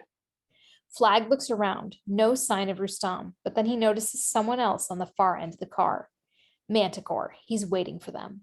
Flag and Lawton open fire, but the bullets simply bounce off Manticore's tough exterior. My turn. Blockbuster pushes past them, charging Manticore and engaging in a brutal fight, muscle on muscle. They toss each other from one side of the car to the other, knocking into storage lockers, blowing equipment loose. Flag, seeing where this is going. Wait, don't let him. As Manticore grips Blockbuster by the shoulders, and they both go through the side of the train. Exterior mountain pass, night. Landing in the snow, somersaulting and smashing into the side of a rock. The train barrels away from them. Anyone else, this fall would have killed them, but these two are not mere mortals. They rise to face each other unscathed. Interior high-speed train, cargo bay, night. Except Flag knows something else is about to happen. The proximity alert flares up on his watch. Exterior mountain pass, night. Blockbuster begins to feel a trembling from the PED in his arm, grasps it, and without warning, he explodes and rocks Manticore to his back. Little of Blockbuster is left to clean up. Interior high-speed train, cargo bay, night. Flag, grimacing at the flat line. 2 down. Lawton moves to the rear door. It's locked, and that's when he sees through the portal window the face of Rustam staring back. A moment of eye contact, an indifferent, haunting glare, chilling even a criminal like Lawton to his bone. Flag draws his pistol and aims at the hinges. Stand back. When suddenly his legs are knocked out from under him. Flag hits the ground. Lawton spins and draws a gun, but a lightning flash blur comes past him and throws him into the wall. Lawton looks up to see Jaculi, standing over both men with his pistol pointed, the very same pistol that Lawton gave him. The hell do you think you're doing? Jaculi looks through the portal window at Rustam, nods knowingly, a silent signal, as Lawton realizes. He's working with them, Flag. Who did your background checks? Interior high-speed train, rear car, night. Rustam leads Fallout away from the locked door. They are joined by Ravan, climbing up the stairs from below. We're sealed off, but Rustam, they pulled the detonators. Rustam glares at him, not pleased with failure. Just then, Fallout limps toward an open hydraulic panel, kneels before it, staring at the parts inside. Allow me. And his body begins to glow. Radiation leaking from his fingertips, plutonium to be exact. Interior high-speed train, all cars, night, which runs through the gears of the train, guided as if by an invisible hand, blowing up one braking mechanism at a time. Interior high-speed train, rear car, night. Rustam pulls an emergency lever, slowing down their wheels. Exterior mountain pass, night, and ripping the gear car from the rest of the train. Interior high-speed train, cargo bay, night. The train shakes violently. They're accelerating now. Flag tries to manually trigger his PED watch, but Jaculi steps on his hand, sneering. There is no hope for you. You cannot stop what is about to pass. Hey, Twitchy, how about you stop talking and get it over with? He turns to Lawton. I gave you the gun, so I deserve the first bullet, don't I? Just pull the damn trigger already. Jaculi doesn't hesitate, squeezes the trigger and click. Nothing. The clip was empty. That's when Lawton grins. Newsflash, there is no Bedouin camp in Dakar. And with that, he raises his own guns and plugs Jaculi twice in the chest with live rounds. Flag rises, incredulous, off his look. He was too calm. I had an inkling. An inkling? Flag, this is what I do, okay? They're villains. Villains cheat. Flags looks out the portal window, sees that they are completely detached from Rustam's car.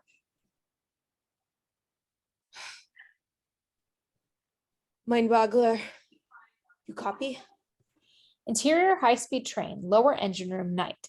Harkness, Vixen, and Mindboggler amidst the chaos. Flag, come again? Over her shoulder, we see a Russian soldier creeping towards her, pistol drawn. She doesn't notice, but Harkness does. At first, he goes for his boomerang, and then he reconsiders, allowing the soldier to move in and shoot Mindboggler in the back. Vixen is immediately upon the soldier, tossing him into the wall with ferocious force. She goes to Mindboggler, but the bullet is in her heart. All she can do is watch as the girl's breathing grows heavy, and then, still, she's dead. Interior high-speed train, cargo bay, night. Flag, trying to listen, but nothing comes back. Mindboggler. Interior high-speed train, lower engine room, night. Harkness, completely unrepentant. Senseless waste of human life, don't you think? Vixen's hands wrapped around Harkness's neck as her eyes rose to the shape of the bear's black pupils.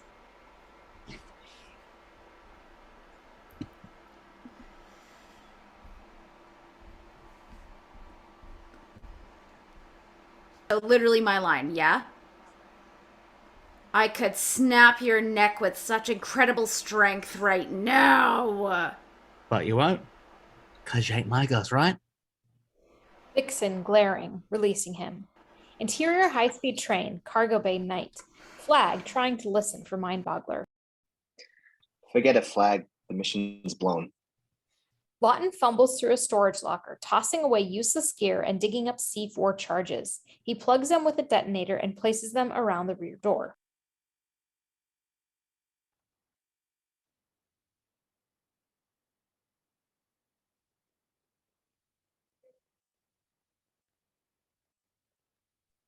What do you think you're doing? I'm getting us out of here. Watch your ears. He unwinds the cord, stepping back, and boom, the detonation rips off the back wall of the train. Wind howls through. Damn it, Lawton! Stand down! You had your chance. It's my turn. That is not how it works. Flad, we keep bickering like this, and the mission's going to turn out just like your last one. Flag frozen, vulnerable. Yeah, we all heard. So how'd you screw up that time? Flag suddenly cold cocks him in the face. Pummeling him with shot after shot, his cool discipline has gone out the window. This is raw, unbridled rage, and he has no problem overpowering Lawton with it. Exterior mountain pass night. The train screams toward a curve. Time is running out. Interior high-speed train, rear car, night. Flag continues smashing down on Lawton when Vixen violently restrains him from behind. Harkness is standing just a little ways off. What did we miss? Lawton rises, shoving past Flag and tearing out an extra parachute from his gear bag. We're leaving. Let's go. He moves to the hole. Vixen sees what he's doing, grabs a length of cord, and wraps it around all of them. They gather into a pack. On the floor, Jaculi moans. He's alive. Stop. We're bringing him. We don't have room. Make room. He's got intel. Lawton glares, but allows for Flag to haul him in. Train hits the curve and begins to derail, creating an awesome accordion effect that rips apart its body. Interior high-speed train, rear car, night. Lawton deploys the chute outside of the gaping hole, the wind catching it, and exterior mountain pass night, yanking the team up into the air. Just as the car flies off the rails and slams violently into a cliff wall, an explosion of steel debris. The wind dies down and they land hard, sliding through the snow in a rough pile. Survivors, barely. Continued. The group gathers itself, coughing up snow. What once was a team of 8 has now been reduced to 4 + 1 backstabbing prisoner. Well, that seemed to have worked out fine for everyone. Now, didn't it? Flag, looking around. Don't be so sure. Lights appear, the rising sound of engines. A Russian tank cavalry emerges from the darkness, weapons trained down on them, surrounding the team, hundreds of them. No chance. Lawton, frustrated, in even deeper than he thought. Interior Bell Reef Prison, Command HQ, day. Back in the main control room, utter silence. Waller is still waiting for word back. Hope is fading. And then a technician bounds in.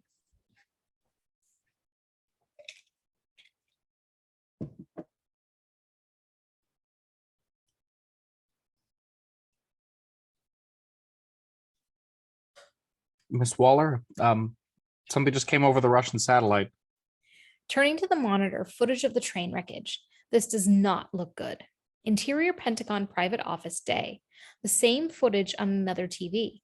It's being watched by the major we saw earlier. He turns to a uniformed officer. Okay. The plan is in motion. Exterior Russian tundra, early dawn. Night turning to day. The Russian tank cavalry moves over a remote patch of ice. Interior prison truck, moving, day. Lawton and Flag, prisoners together. Vixen and Harkness are sitting on the other side of the truck. We'll be fine. Just sit tight. Waller can get us out of this. Right. Getting a glimpse outside. All she has to do is find us first. Exterior ice palace, entry courtyard, day. A Russian prison built of thick concrete,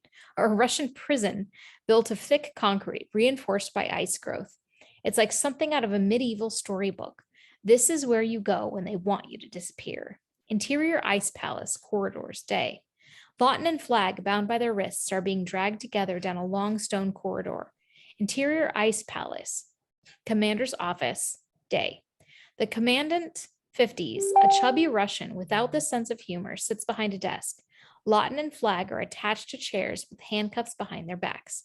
The Commandant finishes a letter, replaces the pen.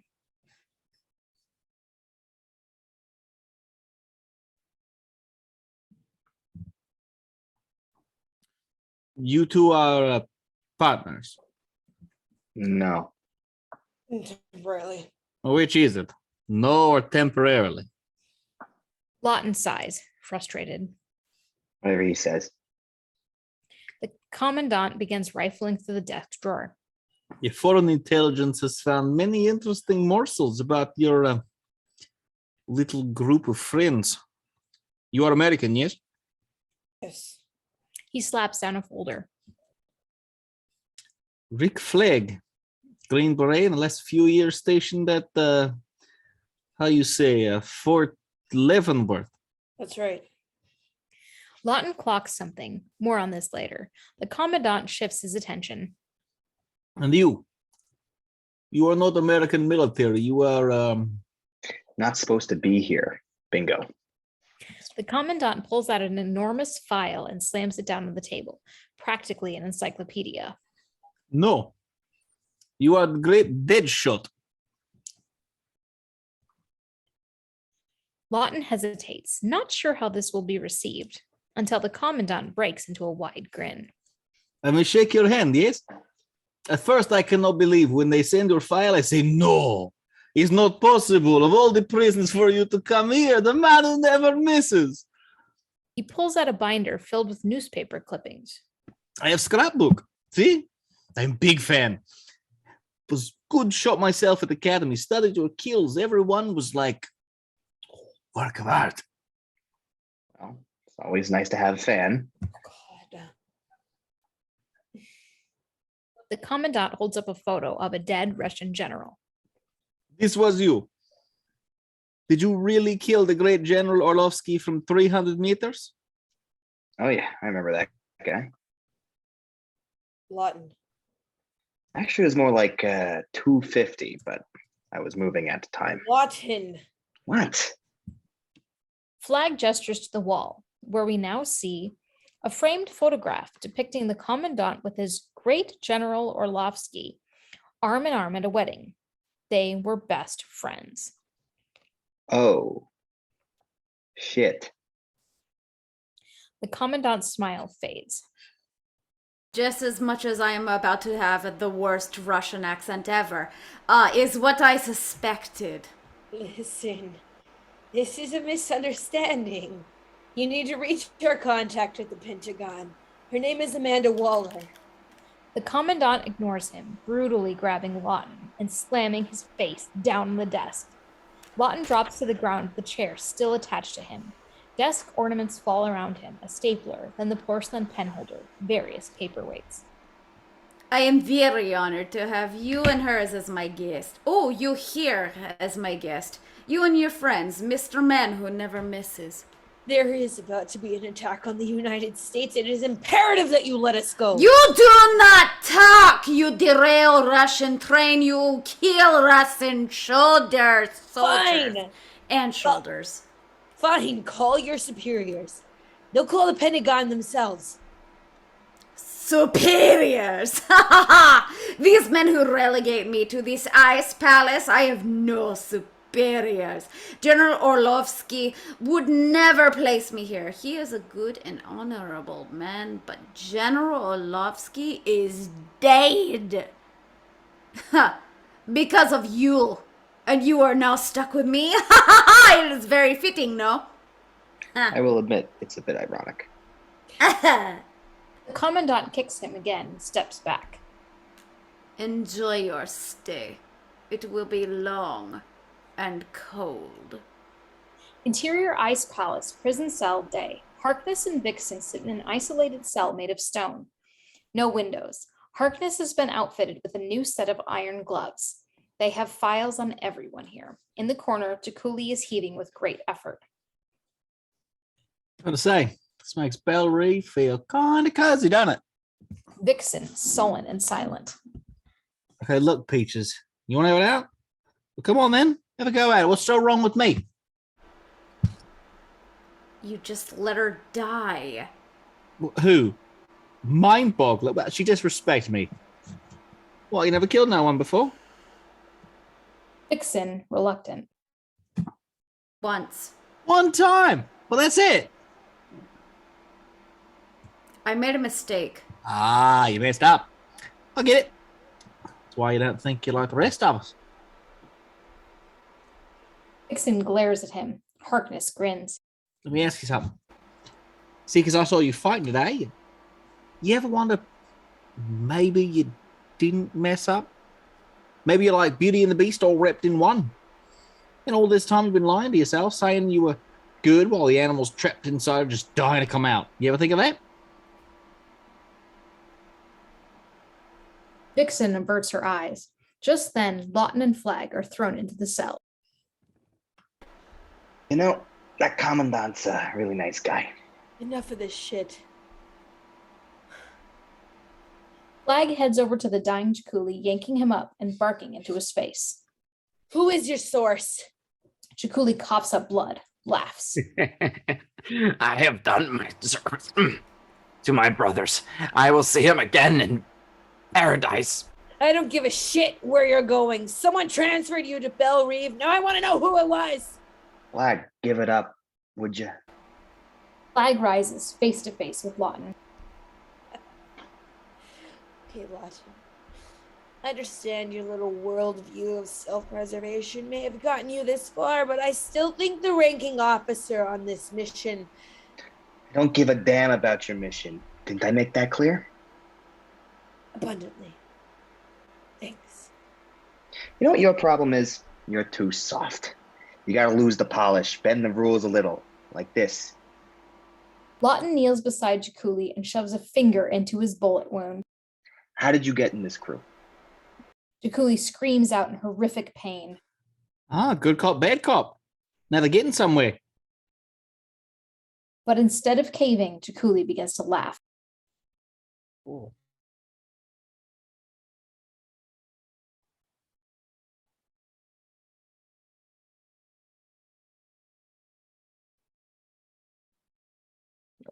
There is nothing you can do. My mission is complete. Fallout's vengeance will be swift and certain. What the hell is a fallout? Who?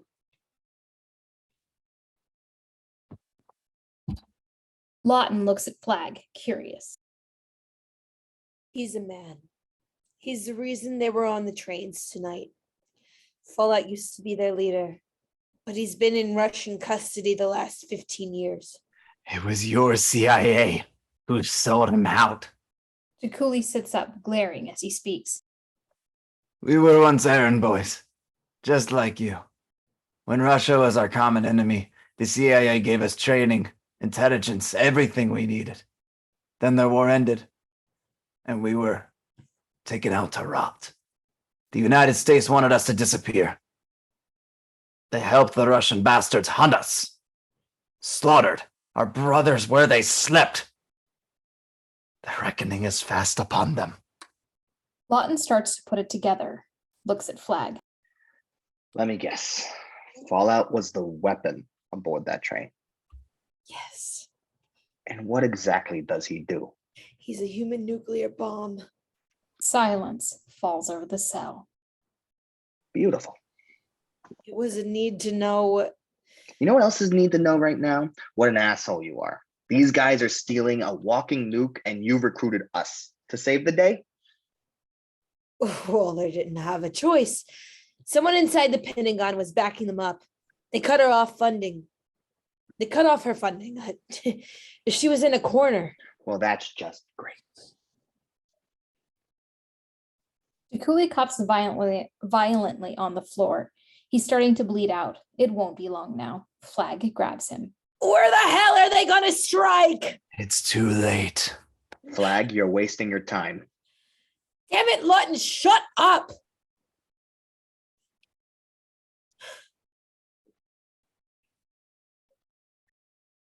Enough! Everyone, shocked, turns to Vixen. The two of you deserve each other. Do you know that? Do you hear how ridiculous you sound? All you do is argue and fight when there are lives at stake. Can you not see what on the verge of what's happening? She drops next to the fading Jaculi and presses her hands against his wound. Her eyes now turn reptilian. I had this shit set up, but unfortunately, bullshit and snap camera is stupid. Do you understand? Where I come from, we have a viper with a poison so potent it can render its victim inert. In this state, they say the victim will answer any question you ask. Her fingertips oozing slightly. Passing off a liquid venom through Jaculi's wound into his body, his face turns milky white. So where are they going to be? Jaculi's body is stark still.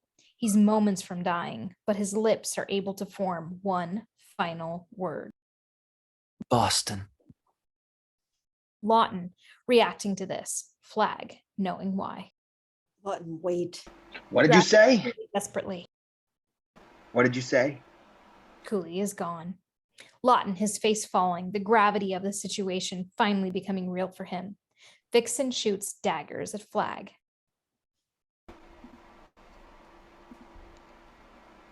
If this happens, it's our fault. Flag shaking his head as we cut to exterior Atlantic Ocean day. A Russian oil tanker making its way across the high seas. Interior Russian oil tanker day.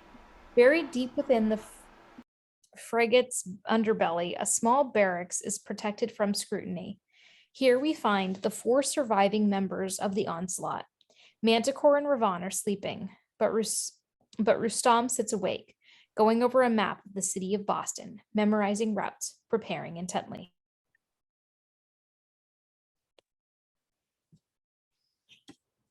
Have you ever been there? Fallout comes up behind him, gestures at the map. To America. Never. There are those who say it's paradise, but no paradise can be built on lies and deceit. Rustam nods, studying the map one last time, then feeding it into the furnace. Watching it burn, eyes vacant. No, it cannot. Exterior Atlantic Ocean day.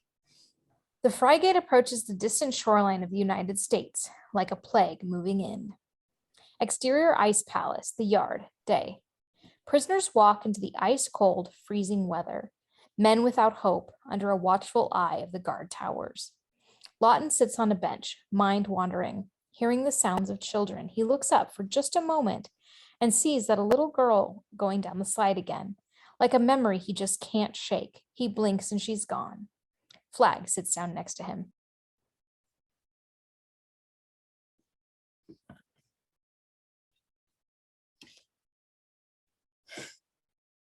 You okay? Just thinking about her mother. I hadn't thought about her in years. Remember, she had this smile. She was different from the other call girls because whenever I came in, she remembered me. You know, the things were good. Then one day she tells me I've got this kid. I mean, I was 20 years old. What was I going to do? You could have changed. Like I want to bring what I am to that little girl's life. You could have been better. And then what? Give her away at a wedding someday? Look at me. Yeah. Look at you. Lawton looks up, turning the attention back on Flag. So why were you at Leavenworth? I was stationed. Why? It's like I served 2 years there. Nobody's stationed. It's a military prison. Flag freezes, knows he's been outed. What happened? You punch your CO? No, nothing like that. Kill a man? 8. This causes Lawton to do a double take. They were my men. We were in a corner, and I disobeyed an order because I thought I knew what was right. But I wasn't. I've been paying for that mistake ever since. You really screwed up, huh?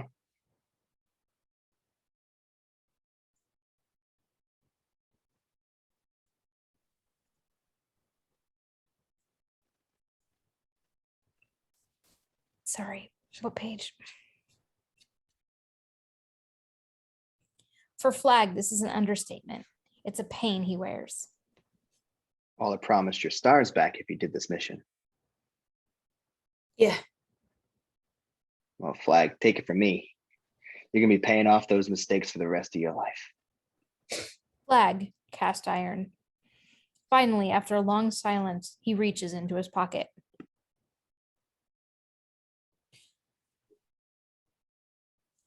You know, it's not so bad here. Yeah, we'll get used to it. No, you're not hearing me. Takes his hand out to reveal he's holding a fountain pen. It's the Commandant. Flag swiped it from the office when Lawton was being beaten. This place, it's not so bad. Lawton, a glimmer of curiosity. See, over the last few years, I've spent a lot of time looking for ways to forgive myself. But once you do it long enough, you start to realize, what's the point? We are who we are. And what are you? I'm a soldier. I screwed up. Holding up the pen, turning it in his hands. And no polish is ever going to take me. No polish is ever going to make me perfect again. So here's what I say. Putting the pen into Lawton's hands. Forget about perfect. Let's try it your way. Off Lawton's knowing grin, we cut to Interior Ice Palace, prison cell, day. Lawton and Flag return to the cell, approaching. Harkness, get up. We need your help. Interior Ice Palace, corridors, day. A meal bell is rung throughout the corridors. Harkness and Vixen are led down the hallway with the other prisoners. Harkness nervously fidgets with his locks. Know about this? You'll be fine. Just do what you do best. What is that, huh? Piss people off. Interior Ice Palace, guard tower, day. A central panocopital view of the entire prison, high up over the walls from the center of the sprawling building. Guards watch as the prisoners are brought into the yard for their meal. Exterior Ice Palace, the yard, day. Tables outside, forced to eat in the blistering cold. Vixen crosses to a wall, eyeing a nearby door. A prisoner comes over to check her out, but with a cold look in her glowing eyes, she scares him off. Harkness carries his tray down the line. A sandwich is placed on it. I suppose you cut the crusts off for me, could you? Cold stares from the cook. He brings his tray up to the table alone. With his iron gloves, it's hard to pick up the sandwich. He fiddles with it, ends up lifting the entire plate and slurping it down. Nearby, a few prisoners laugh at his antics. One of them is a burly Russian, 40s. Interior Ice Palace, Commandant's office, day. The Commandant going through documentation, about to sign something when he notices his pen is missing from its holder. Interior Ice Palace, corridors, day. The empty corridors, a guard paces through, keeping his eyes on the various prisoners who have opted to stay behind in their cells. Thinks he hears a scratching noise, stops. The noise subsides. He keeps walking. Exterior Ice Palace, the yard, day. The burly Russian and his friends are eating together when Harkness comes by. Hey there. Dead stares from the prisoners. Couldn't help but notice you and your mates here. Taking pleasure in my condition. The burly Russian stands almost twice Harkness's height. He says something in Russian. Sorry, what was that? They say you eat like cat. Well, it ain't very nice, is it? You see me going around asking a lot of you how come you live in a country so cold. Even the cows figure out how to leave. Nah, because they'd be rude, you see. The Russian cracks his knuckles, comes closer. You talk with too many words. Harkness, tight smile. Mischief in the making. Actually, I get that a lot. And then he slams his iron gloves into the Russian's groin. The Russian drops to his knees, giving Harkness ample time to smash him in the head, knocking him out. The rest of the prisoners move in. Let's get this on. Interior Ice Palace, corridors, day. Sirens summon everyone to the main courtyard. Even the guard pacing the hallway goes out to join them. Interior Ice Palace, guard tower, day. Harkness's little fight has been turned into an all-out riot. The guards above him don't know what to make of it. The Commandant enters, sees the scene, one step ahead. Where is Deadshot? I'm sorry I did not learn Russian. Exterior Ice Palace, the yard, day. Vixen is waiting as the guards rush outside in riot gear, opening up the door she's standing near. She darts inside, grabbing a guard, and slamming his head into a wall. He goes down. She drags him into a closet just before more guards come running past. Interior Ice Palace, corridors, day. The Commandant strides briskly with 4 heavily armed guards in tow. They are going through clipboards.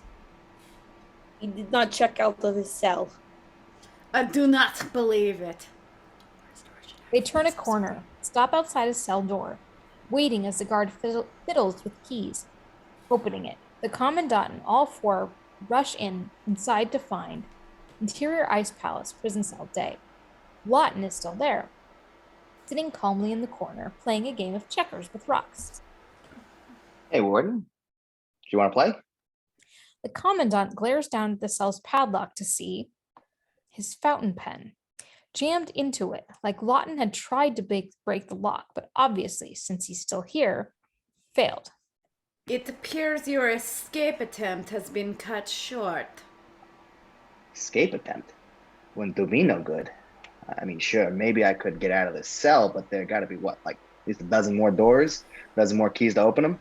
Plus, I imagine ain't no way I walk out that front door, short of you being my escort. That would require a plan.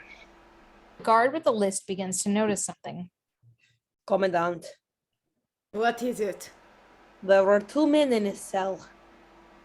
Suddenly, the door slams shut behind them. They're all locked in. Everyone rushes to the window and sees Flag on the other side. He was the one who used the fountain pen to break out. Lawton is now upon them with a quick flurry of moves, taking the gun out of one man's hand, breaking another's jaw, and then shooting the last 2 in the knees. They go down screaming. The Commandant backs up against the wall, terrified. Lawton snatches the keys off his belt. This is your lucky day. We're both getting out of here together. Interior Ice Palace, corridors, day. Lawton passes the key to Flag, who uses them to open the door. They drag the Commandant out, a living hostage. Kneecaps, huh? I was trying to be nice. Exterior Ice Palace, the yard, day. The scrum is escalated tenfold. At least 100 prisoners are now involved in this melee. But Harkness, slippery bastard that he is, managed to find a way out from beneath the man pile, inching along with his bound hands. A prisoner grabs him from behind. Okay, you got me. It's done. He raises his hands. The prisoner momentarily lets up, giving Harkness just enough time to slam him in the face, reaching the door as a disapproving Vixen holds it open. Don't judge me. Exterior Ice Palace, entry courtyard, day. Lawton, gun to the Commandant, shoves him past the checkpoint guards. Everyone backs off, hands in the air, opening the door for them. Flag, Vixen, and Harkness follow. They move through the final gate towards a parked truck, grab the keys, and pile in. Lawton points the gun towards the other nearby trucks and shoots out their tires. Then he smiles at the Commandant. I hope this doesn't have any bearing on your respect for my talents. He shoves them into the slushy snow as Flag keys the ignition and they speed off. Interior Bell Reef Prison, Command HQ, day. Amanda Waller still at her post, working the phones. Miss Waller, I think you want to take this call. Off her curious look. Exterior Russian shipping yard, night. A payphone outside an old saloon. Drunks coming in and out to the tune of polka music in the background. Flag on the phone, intercut.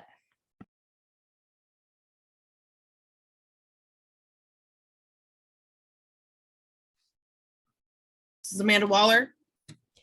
I don't suppose you have any way of getting us across the Pacific, would you? Exterior Russian shoreline, early dawn. The four teammates stand on the coastline, watching as a U.S. Black Hawk helicopter comes in low. Interior Black Hawk helicopter, day. Flying fast away from the Russian coastline, they're headed towards the aircraft carrier docked nearby. Flag is being piped in over a television uplink to Waller back at HQ. He's just updated her on the situation. Boston, Yes, ma'am. when are they going to strike? We don't know. You don't. And we don't know how either. Who transferred Jaculi into Belle Reve? If my money's right, whoever put him in there is the one who's been blocking you since the beginning. That's impossible. Why? Who else made the order? Flag. It's Charles Cosgrove. Flag is stunned.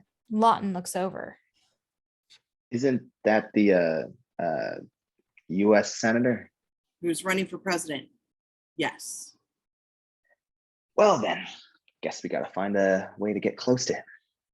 Waller looks at Flag, incredulous. Who is this, your new partner? Provisional best friend. How cute. He's right. If we get to Cosgrove, we can find out who he knows, what he knows. Can you help us? You're asking me if I can get you within 3 dangerous felons within the reach of a possible future president of the United States of America?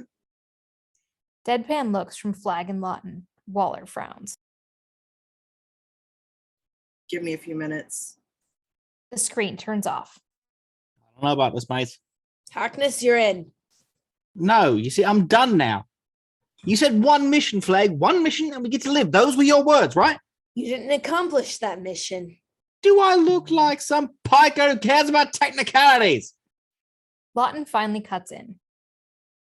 Okay, Harkness. What if I told you we're gonna go rough up 24 Secret Service agents and then beat the shit out of a U.S. senator?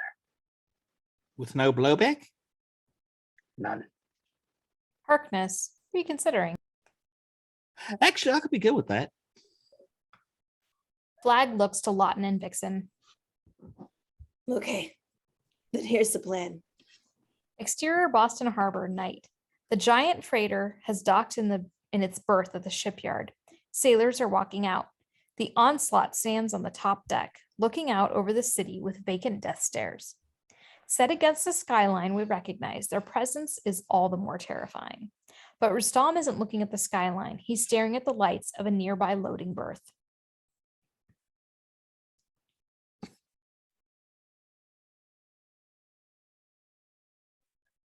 One last nuisance. He retreats into the darkness, and we cut to exterior upscale Washington, D.C. hotel, night. Washington, D.C. Spotlights on a high-rise hotel, a political fundraiser.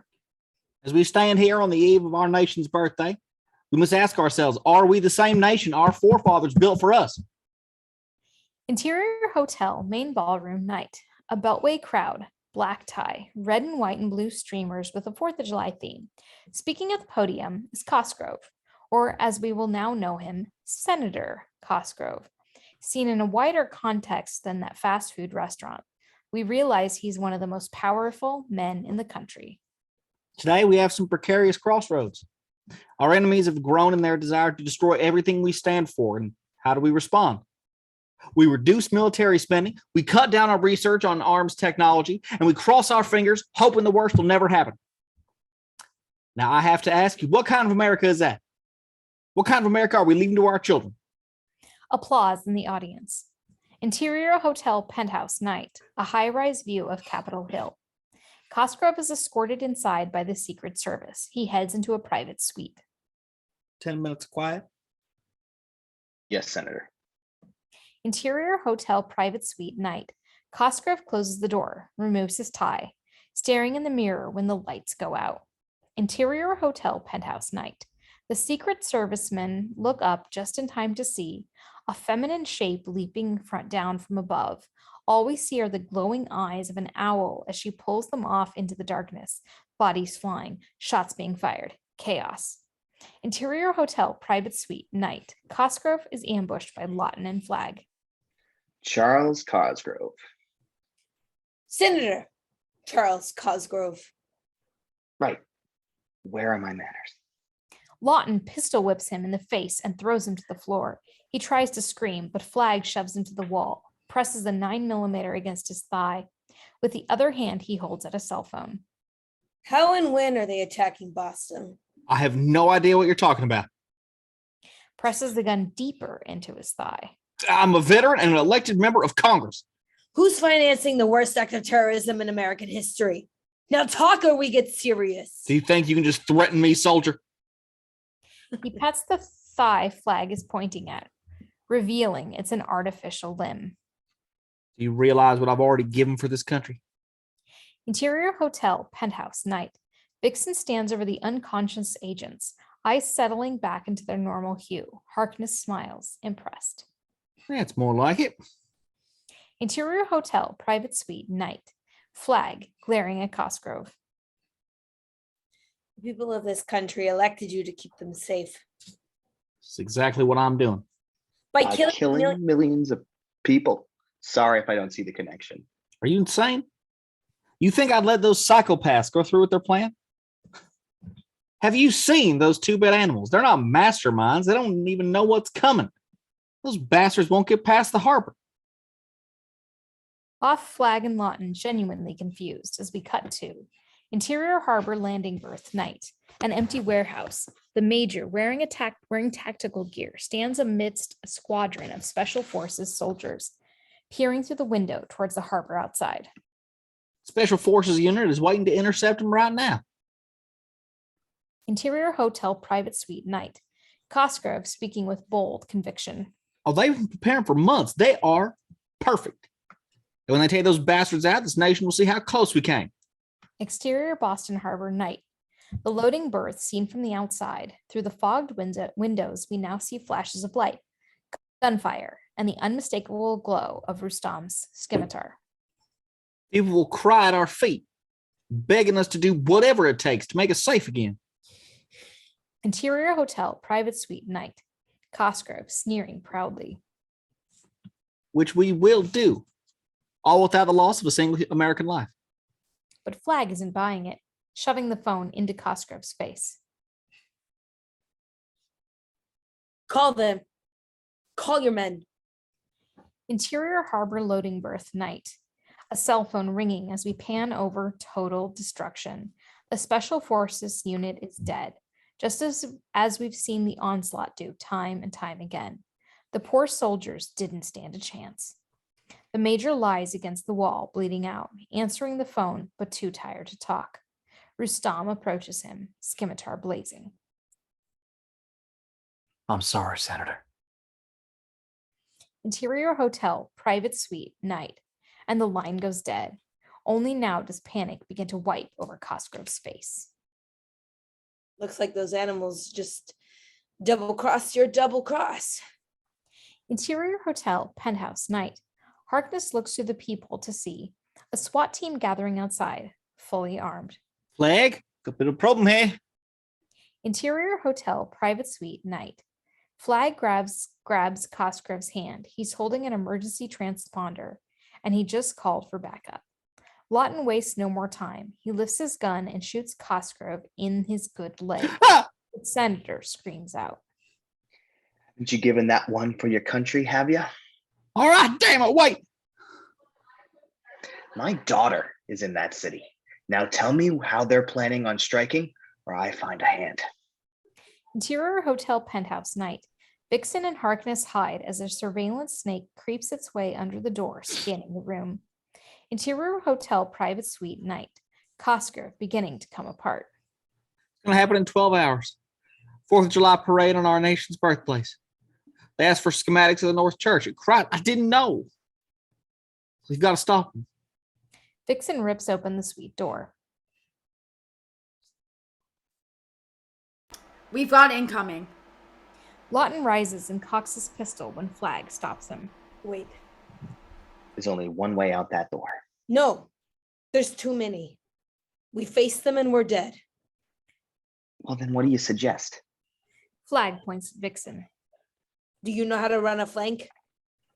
Interior hotel, hallway, night. The SWAT team stands outside the door. One man withdraws the snake and holds up 2 fingers to his captain. Breach it. A dozen others stack up behind him, ready to move. They shoot out the hinges and, interior hotel penthouse night, rush into the room just in time to see Vixen sprinting for the window and leaping through the glass. Exterior hotel night, catching her feet on the balcony railing, flipping with a lemur's agility, doing a nosedive straight down and crashing through the window on a story below. Interior hotel private suite night. Harkness retreats into the bedroom. Flag tosses him a duffel bag, which he brings into a closet. Hope you know what you're doing. Lawton and Flag leap behind the cover of the king bed.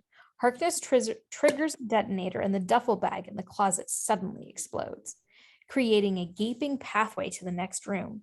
Harkness leaps to his feet and runs to the room, pushing through the front door. Interior hotel hallway night.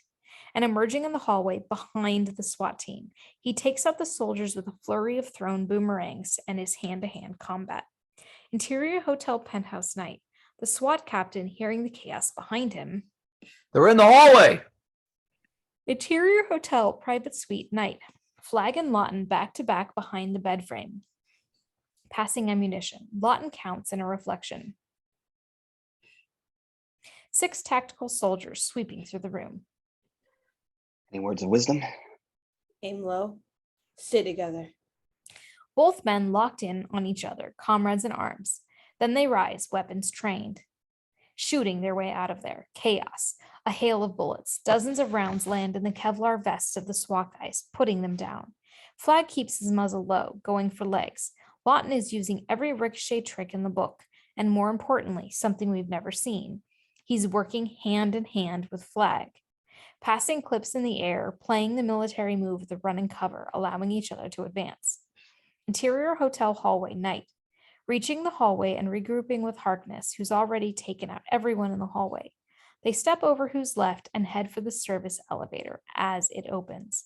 Lawton's hand goes to his gun, but Flag steadies him.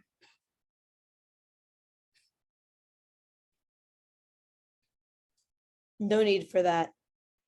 The door gets wider to reveal Vixen inside, 2 unconscious guards at her feet. Lawton looks to Flag, can't help but be impressed. Not bad, Captain. Exterior upscale Washington, D.C. hotel, night. Ambulances and SWAT vans roaring up, while in the alley, Lawton, Flag, Vixen, and Harkness slip away from the scene, having stripped their equipment into duffel bags. A GMC truck swings up and the door slides open. Waller sits inside. Bad as we thought. Worse. We've got to hurry.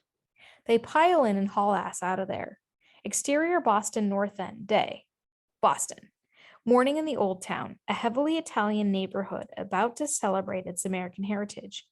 A parade is in its early stages, crowds gathering behind the police barricades. Mounted police riding up and down the streets, red and white and blue everywhere. Exterior Industrial District, day. Several nondescript trailers in a remote area. Lawton stands outside, dialing a number on a cell phone. Hey, if you're calling for Zoe, she's not here, so leave a message.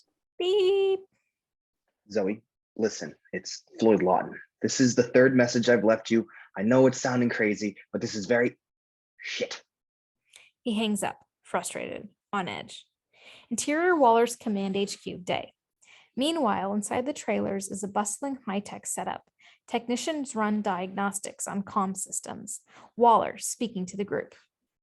All right, listen up, people. We're dealing with a nuclear attack on an American city on the 4th of July. This is not a drill. Meanwhile, Flag goes over surveillance for the North Church, the famous chapel where Paul Revere once hung his 2 lanterns on the bell tower. They'll wait until the parade starts to inflict the most damage. That gives us a few hours at most. In 5 minutes, I'll have a call with the mayor's office. I'm going to tell him there's a very real and credible threat. Wouldn't do that if I were you.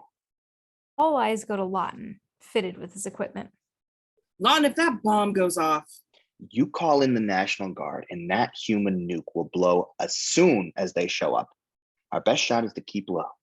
Make them think they're in control. They won't go off for another hour. when the parade starts. If everything goes according to plan, he won't deviate. If he deviates, we're screwed. Waller, glaring, knowing her options are limited and beginning to sense Lawton may actually be right. You are asking us to place all of our eggs into your basket. What? You don't like my basket? Waller, he's right. She nods reluctantly, out of options. Then it's all yours. We run support from here. We are also inside the probable blast radius, so I don't need to remind you that I'd appreciate it if this mission didn't go like your last. Exterior Boston North End day. Marching bands preparing for their instruments, parents pointing out the various sights to their children, American flags, streamers everywhere, all oblivious to the danger that is encroaching. Exterior downtown Boston day. On an empty street near the off-ramp of the highway, policemen are running security checks on the vehicles. A delivery truck pulls up. The officer approaches. Hey, you guys got to go around to the northeast exit. Rustam sits in the front seat, not listening. Hey, buddy, you hearing me? A knife suddenly hits him from the side. He drops. The other cops go for their guns, but Ravan steps out from the back and cuts them down. Exterior North Church, rear entrance day. A minivan stops a block away from the church, idling. Interior minivan day. Lawton and Flag in the front, Harkness and Vixen in the back. Everyone clear on the plan? Something about us walking into the path of a nuclear bomb, right? Yes, we understand. Don't speak for me. She doesn't get to speak for me. Vixen opens the door, grabbing Harkness and dragging him with her. They head off down an alley. Lawton and Flag, alone now. Flag rubs his dog tags. Any ideas how we're going to defuse this walking nuke? Intel says the only way to bring Fallout down is to stab him. No firearms. So how do we do that? Honestly, I don't know. Lawton sighs nervously, looks out the window, taking in the sights, the crowds. This is going to be a mess. Flag nods in full agreement. Lawton's mind drifts. Strange thing is, you never think it's going to happen to you. I mean, sure, shit happens. Kids are born. You say, okay, I got a daughter. I can keep her in my life, but she doesn't have to, She doesn't have to know what you really are. Yeah. Doesn't work that way. No, it doesn't. Lawton checking his ammunition and his gear. Flag, if I don't make it out. Lawton, I'm not your errand boy. Tell her yourself. And with that, he gets out of the car. Exterior North Church, rear entrance day. A police armored truck pulls up and out climb Rustam and the others. They begin to file into the loading entrance. Rustam is the last to go in. He pauses at the sight of a little girl holding her mother's hand nearby. The girl freezes at the sight of him, a reminder that a man of Rustam's kind has no place in a world like hers. Interior North Church sanctuary day. The onslaught walking up the aisle. A parish priest intercepts them. Excuse me. I'm sorry, the church is closed for the day. A knife hits him between the eyes, and he's down. Rustam heads toward a booth near the wall, turns on the television. The news broadcast has just begun. They're talking about the parade getting underway. He checks his watch, looks out the window to see. The adjacent streets are empty. Coast is clear. He starts to walk away, but has a second thought. Turns back, looks out again. The streets are too empty. He turns to Manticore and Fallout. They're here. Manticore returns to the shipping entrance. Rustam turns to Fallout. We have to go underground. Interior North Church confessional area day. Ravan carefully scopes out the area, striding up and down the hallway when he hears a whirring sound. Spins to see a boomerang soaring towards him, grazing his head and sending him back against the wall. He recovers, looking down the hallway at Harkness and Vixen on the approach. Oh, I'm sorry. Did we crash your party? And Ravan draws two knives, ready for a fight. Interior North Church catacombs day. Rustam leads Fallout through a narrow underground passage. There's a 19th century feel here. This place once housed the Underground Railroad. He hears something behind him, spins around, nothing. Turns and leads Fallout towards the protected area removed from the corridors. They stop in a corner, stare into each other's eyes. The moment of truth. Until paradise. Fallout grasps his arms, then he kneels, placing his hands on the faded concrete and concentrating. As the floor begins to glow, Rustam heads out, turning down various corridors when suddenly gunfire flashes past him. He spins to see Lawton coming at him with 2 9mm pistols raised, moving in for the shot. Continued, Rustam grabs his scimitar, and it's on. Lawton opening fire with a barrage of bullets, and Rustam slicing them out of the air as he moves closer, and finally, he's within reach of Lawton. Grabbing him by the throat and shoving him into the wall, Lawton raises a pistol, but Rustam slices it in half. Same with the other pistol. Lawton kicks off of him and is thrown backwards, landing on his stomach, flipping onto his feet, drawing one of his wrist arm-mounted pistols and pressing it against his adversary's head in one swift motion. Rustam just stands there, unafraid. Deadshot. That's your name, isn't it? I recognize you on the train. Rustam steps closer, pressing into the muzzle. Man who never misses. All your life, you've been perfect. There was only one mistake. We hear a female voice down the hall. Lawton perks up. It's a familiar voice, and that's when we see Zoe struggling violently against Manticore. Get off me! Zoe? What are you doing here? Lawton is frozen in panic, his worst nightmare come true. He lowers his weapon. My gift to you. This city. For your daughter. Take her and leave. Zoe, stunned, staring at Lawton with new eyes. What is he talking about? Lawton, not even knowing how he could begin to answer, and Zoe looks at him and realizes. You know, any other day I might have taken you up on that. But this time, I'm on a mission, see? You're being used. Maybe, yeah. What do you care about you? What do they care about you? What do they care about your family? Doesn't matter. I'm not like you. Then what are you, Deadshot? Lawton running out of answers, and just then. Hey! Rustam and Manticore spin to see Flag approaching with his guns raised from down the hallway. He fires a shot. Rustam uses his scimitar to slice it, taking his eyes off Lawton, who doesn't waste a beat, leaping to his feet, kicking Rustam out of the way, guns raised, and firing at Manticore, who turns his bullets deflect off of him, dragging Zoe to a freight elevator, slamming the gate shut and hitting the up button. There's nothing Lawton can do from the other side. He can only stare at Zoe as she's lifted with Manticore out of his view and her wild look of terror. Flag reaches the spot where Rustam went down, only to see he's disappeared. You got this? Yeah, go. Lawton sprints toward the stairs like a bat out of hell. Flag turns back to the corridors, gets on his comlink. Waller, I need the schematics beneath the church. Interior Waller's Command HQ, day. Waller and technicians running a variety of overlays. Uploading it to your system now. There's a storage room about 50 feet from your position. Interior North Church, Catacombs, day. Flag, lowering his visor and getting a GPS overlay. I'm on it. Interior North Church, Sanctuary, day. Ravan goes up against Harkness and Vixen. Their melee carries them into the nave.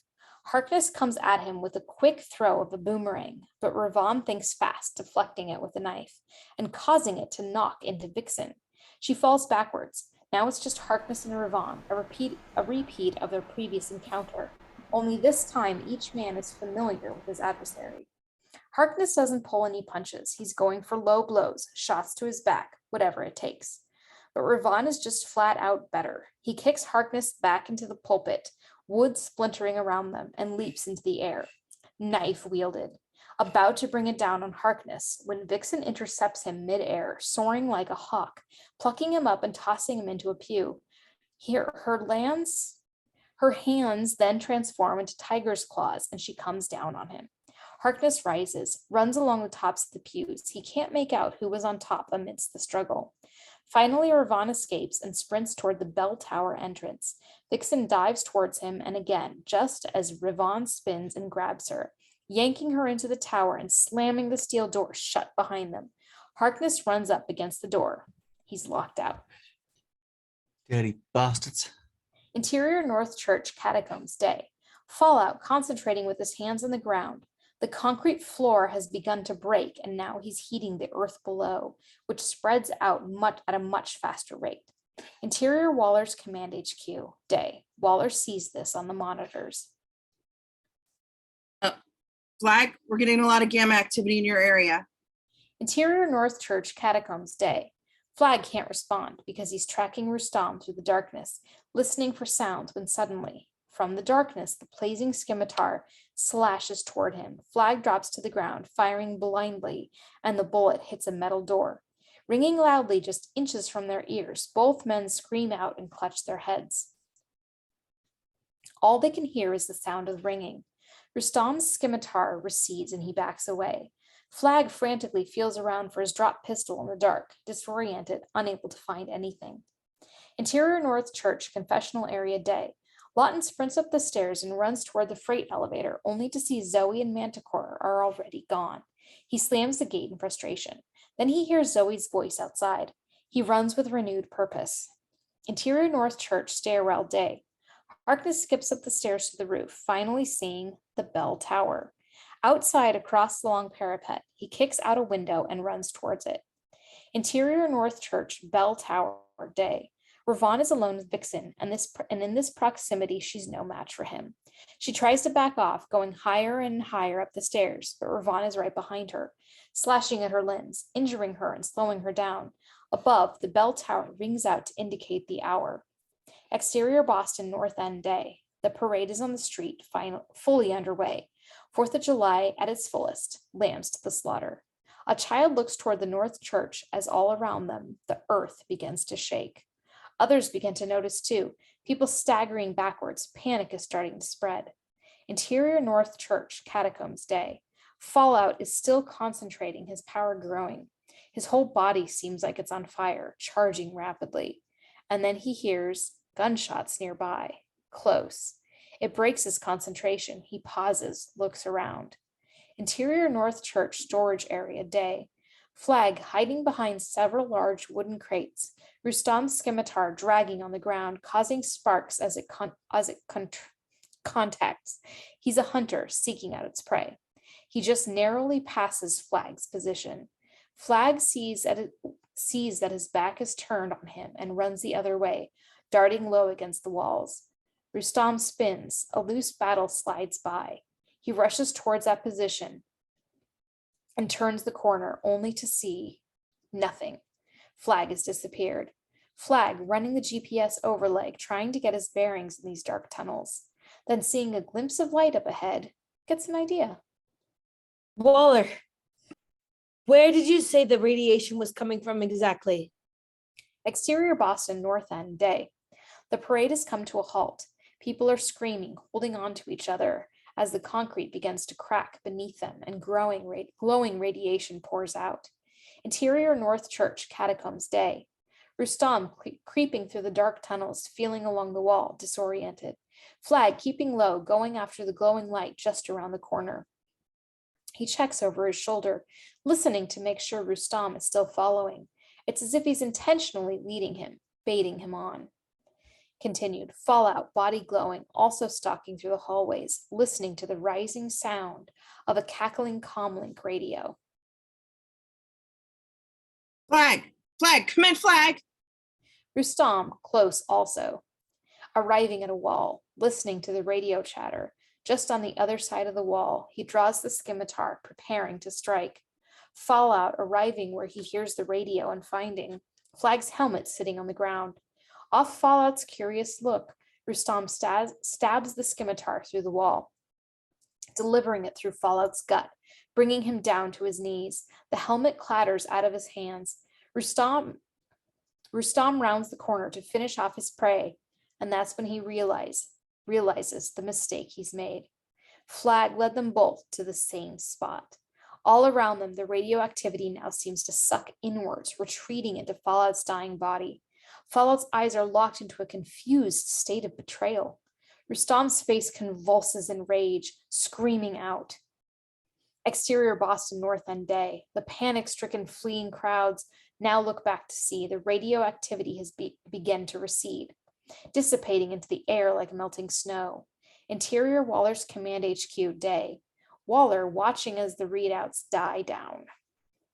Flag, what just happened? Interior North Church Catacombs Day. Flag kneels before Fallout's body, picks up the helmet, watching as a life fades from Fallout's eyes. Bomb is diffused. Rustam, his plan foiled, retreats into the darkness, stumbling as if in a daze. All is lost. Interior Waller's Command HQ Day. Cheers throughout the room, technicians sharing high fives, but Waller knows it's not done yet. And Rustam? Interior North Church Catacombs Day. Flag looking around. Rustam is gone. Interior North Church Bell Tower Day. Vixen is on her last legs now, crawling up the stairs. She's about 3 stories up the stairway.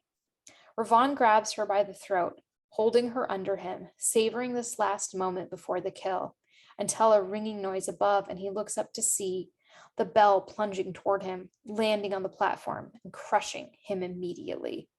Vixen falls backwards, smacking down on the landing just below where the bell hit, having no idea what just happened until she sees Harkness climbing down. He'd cut the bell from above. Hey, you never thought you'd be glad to see me, eh? Vixen, staring at him in wonder, then noticing the platform above is beginning to splinter under the bell's weight. Harkness, you're still a fool. Harkness realizes it too, hauling her up as they both tumble down the stairs, with the giant bell falling down on top of them, hitting every joist and beam on the way down, but getting closer and closer. As Harkness and Vixen finally reach the bottom and dive out of the way, the bell smashes down to the ground level behind them, and only now do they have a mutual sigh of relief. For the first time, Harkness is speechless. Exterior North Church Rear Entrance Day. Lawton bursts through the back door just in time to see Manticore stuffing Zoe into the back of an armored truck. He fires at Manticore's head, but the strong man hardly notices. Instead, he reaches for a nearby dumpster, picking it up and tossing it across the alley towards where Lawton is standing. Lawton dives sideways and the dumpster smashes the wall behind him, dropping just inches from his head. He rears back and fires more shots. It's no use. His arm pistols are out of ammo. Manticore, smiling, moving in. Lawton, reaching to his holster and pulling out one last gun, a small 9mm, a pea shooter, but it's empty. He reaches for another clip, finds nothing.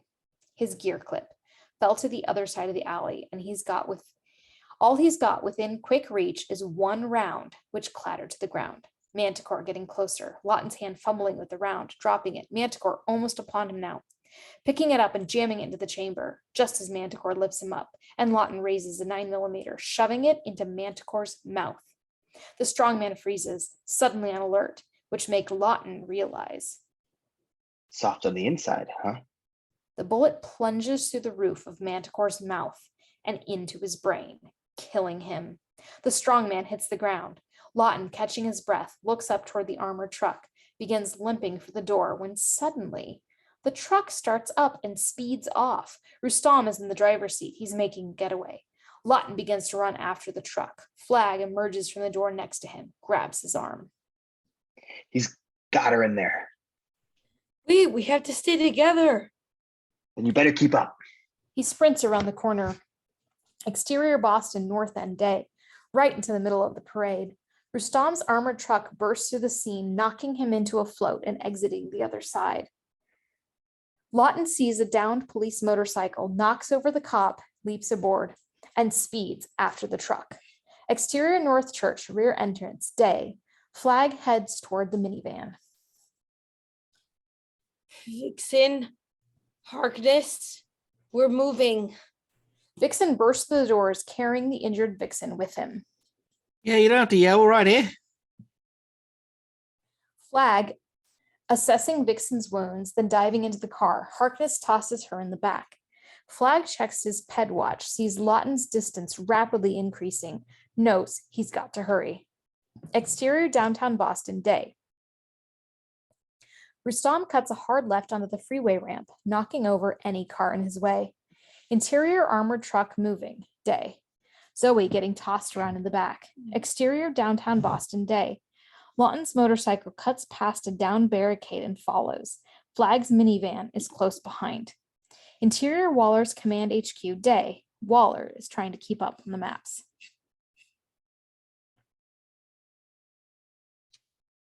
What is going on out there? Interior minivan moving, day. Flag gesturing to the back.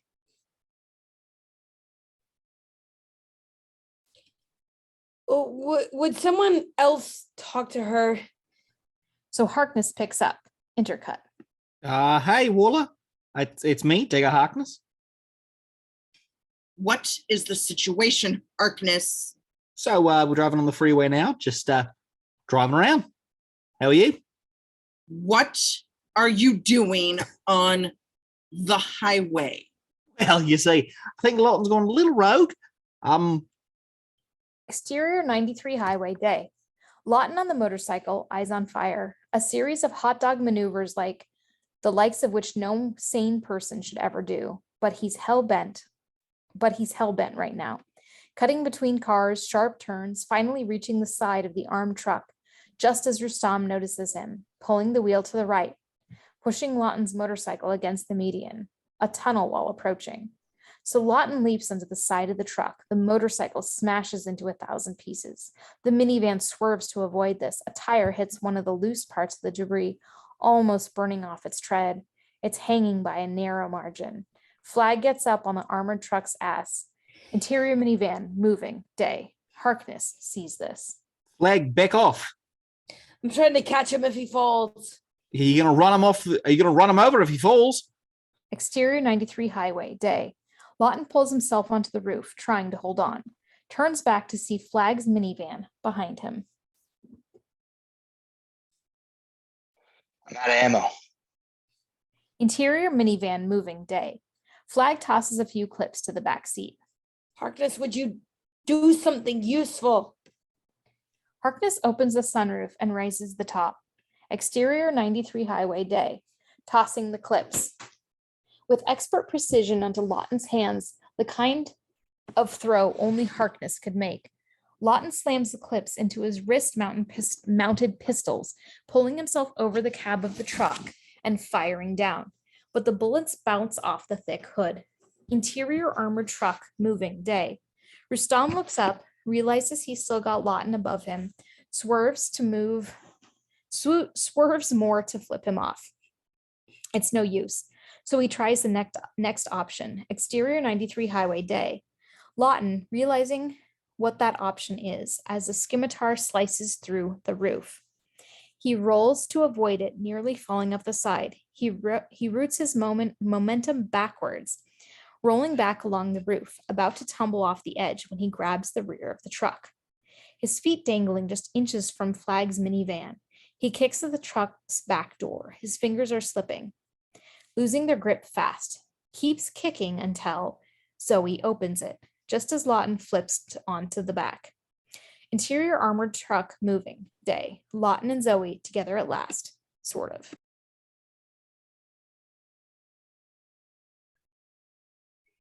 Boy, You okay? is it true what he said? Lawton, looking back at her, having no idea how he would ever answer this question. Exterior 93 highway, day. The minivan's front tread now falls off entirely. Interior minivan moving, day. Flag, feeling it in the steering, knowing time is short.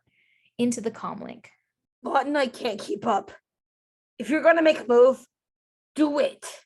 Interior armored truck, moving, day. Lawton is locked on Zoe, making up his mind a life of mistakes and one shot at redemption.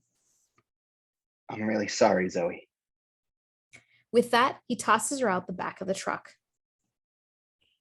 Continued, screaming as she soars through the air, landing in Harkness's arms, and he drags her back through the sunroof. Flag has to swerve to keep on track. Get on! Sorry, Flag. If I can't live like a hero, I might as well die like one. He lifts his wrist, indicating the PED. Interior minivan moving, day. Flag, realizing what he's talking about. I am not letting you do that. That is an order. Interior armored truck, moving, day. But Lawton is not negotiating here. Flag can tell by the look in his eyes. So Flag does the next best thing, using all he has left on the accelerator and exterior 93 highway, day. Ramming the armored truck from behind, causing Rustam to lose control of the wheel just as they hit a turn and flip off the shoulder, cartwheeling through the air. Lawton inside, holding on for dear life, rolling down the embankment towards the Charles River, landing hard on the edge, the truck finally sliding to a stop. Flag stops the minivan on the shoulder above. Zoe pushes out the door, running to the edge, looking down at the crumpled remains of the armored truck. Rustam, bloodied, crawls out of the front seat, and Lawton limps out, standing over him, gun poised. Rustam draws back his scimitar, waiting, fearless. One of them is going to have to make a move. But Lawton hesitates because he sees Zoe on the shoulder, staring at this man with a gun, the killer within him, the one thing Lawton never wanted his daughter to see. And Rustam understands. It's what you're afraid of, isn't it? Knowing you're just like me. Lawton doesn't know what to do. For the first time, the man who never misses doesn't want to shoot. Until a bullet hits Rustam right between the eyes. Lawton turns to Flag, holding the smoking pistol. Rustam goes still. The scimitar disappears from his fingertips. He's dead. Lawton to Flag, for the first time, gratitude. Thank you. In the distance, sirens are rising. Harkness leans out from the car. You really hate to bother everyone, but I don't think the law is too fond of us right now. Flag heads toward a nearby tunnel. Harkness gathers Vixen from the back of the car. Lawton stops before Zoe. Zoe, She takes his hand. Would have understood. Sirens rising. Flag looking back at them. Sorry, but we have to go. Are you good? Not really, no, but I will be. I'm going to come back, Zoe. When?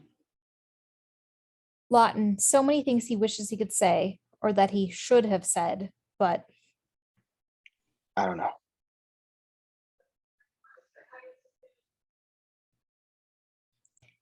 Zoe stares at him. Despite her hurt, there's a hint of understanding as she says, I'll see you around, Floyd.